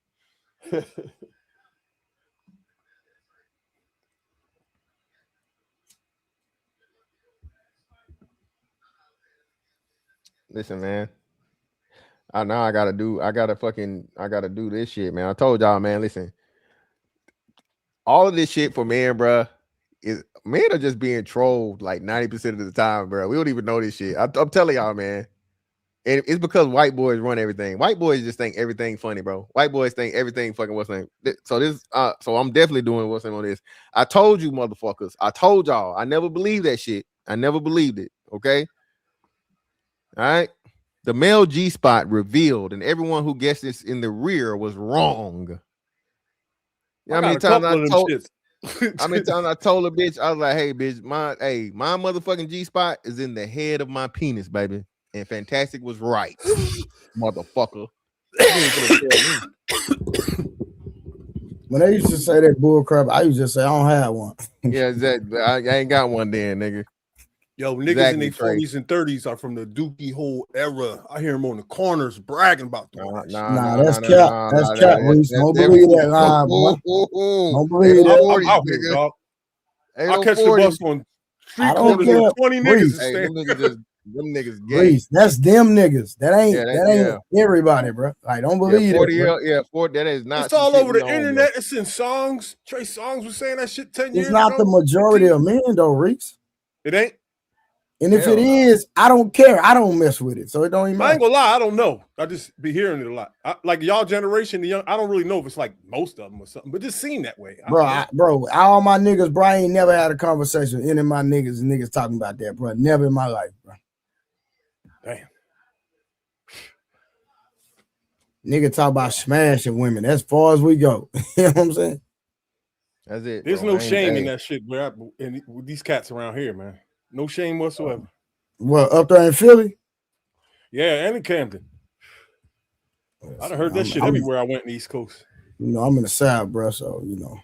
Yeah, y'all cultures are a little bit different, probably. Boys out there pitching in their kitchen. Fuck out of here, man. Nah, for real. That ain't my type of scenery. You did.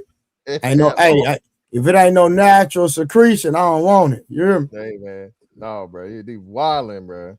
But I'm telling you, that's it. And I'm telling you, that's part of the shit they try to tell these boys, man, to make them all weird and shit, bro. Yeah, anything goes now. It's crazy, man.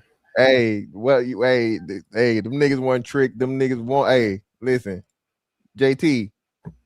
Them niggas the whole time. You was on the outside fucking booty hole.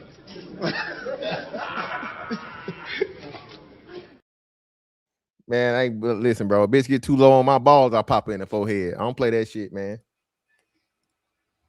Wildin'. She's gonna get a wrestling move around her fucking neck. Hey, Reese. Don't even play with me like that. But hey, fellas, man. Hey, this was a great combo, man. Hey, Trey, I appreciate you, man. Man, you already know you pull up, so I always got to pull up, man. Because I don't be having a lot of time, but I said fantastic job. I got to pull up. Hey, nigga. Hey, I be trying to hang in there late night. I know. Hey, man. Hey. Matter of fact, hey, make sure y'all put your link in the chat, Trey. If y'all not sub to Trey, man, bro, I don't even know how to do all that, nigga. Hold on, I got you, bro. I don't know how to do none of this, bro. I'm the weakest YouTuber in these streets, nigga. Bro, I don't know how to put my link in the chat, bro. You know where my link at on my page, bro. I swear. That's wild. Go on your page and right click on it. Go on your page and right. Hey, Reese, I just be going live, bro. I feel you. I don't be looking at the analytics, none of that stuff, bro. I just be going live, bro. Hey, look, I just got man. Make sure y'all go over the Trey and Sub, man. He holding the whole night shift down, bro. So make sure y'all night owls, y'all go over there support, man. Hey, the open panels. So all y'all people that want to have a conversation, too scared to talk over here. Shout out to K Clarity, be over there on the regular. Shout out to her. Shout out to K Clarity. He stay in my business. You know what I mean? So yeah, man. Hey, I greatly appreciate you, brothers, for pulling up, man. Nah, it's all good, bro. Hey, for sure. Bet. Peace. Yep. Hey, man. Great combo. I think we covered a lot of things. Y'all know I'm finna go crazy on this shit. I just seen this. Told y'all. You know what I mean? But it is what it is. Y'all, bro, listen. Y'all can hate me all you want. But what nigga you know more right than Fantastic? Just saying. And Fantastic was right shit ain't just a hashtag. I've been told y'all niggas. Okay. As many. Okay, this ain't Sunday yet, so I'm gonna say this. As many nuts as I done bust. Okay? You ain't finna tell me nothing about my shit being nowhere else. You hear me? I'm talking spine tingling, nigga. All right? Make you do the genuine with your head. Y'all fell for that shit. No, nigga, you just gay. But anyway, Miss Fantastic 84 on all social media platforms, man. Like, comment, share, subscribe, and hype the video. Shout out to K Clarity. Hit me with the buzzer beater for the 3. Appreciate you, love.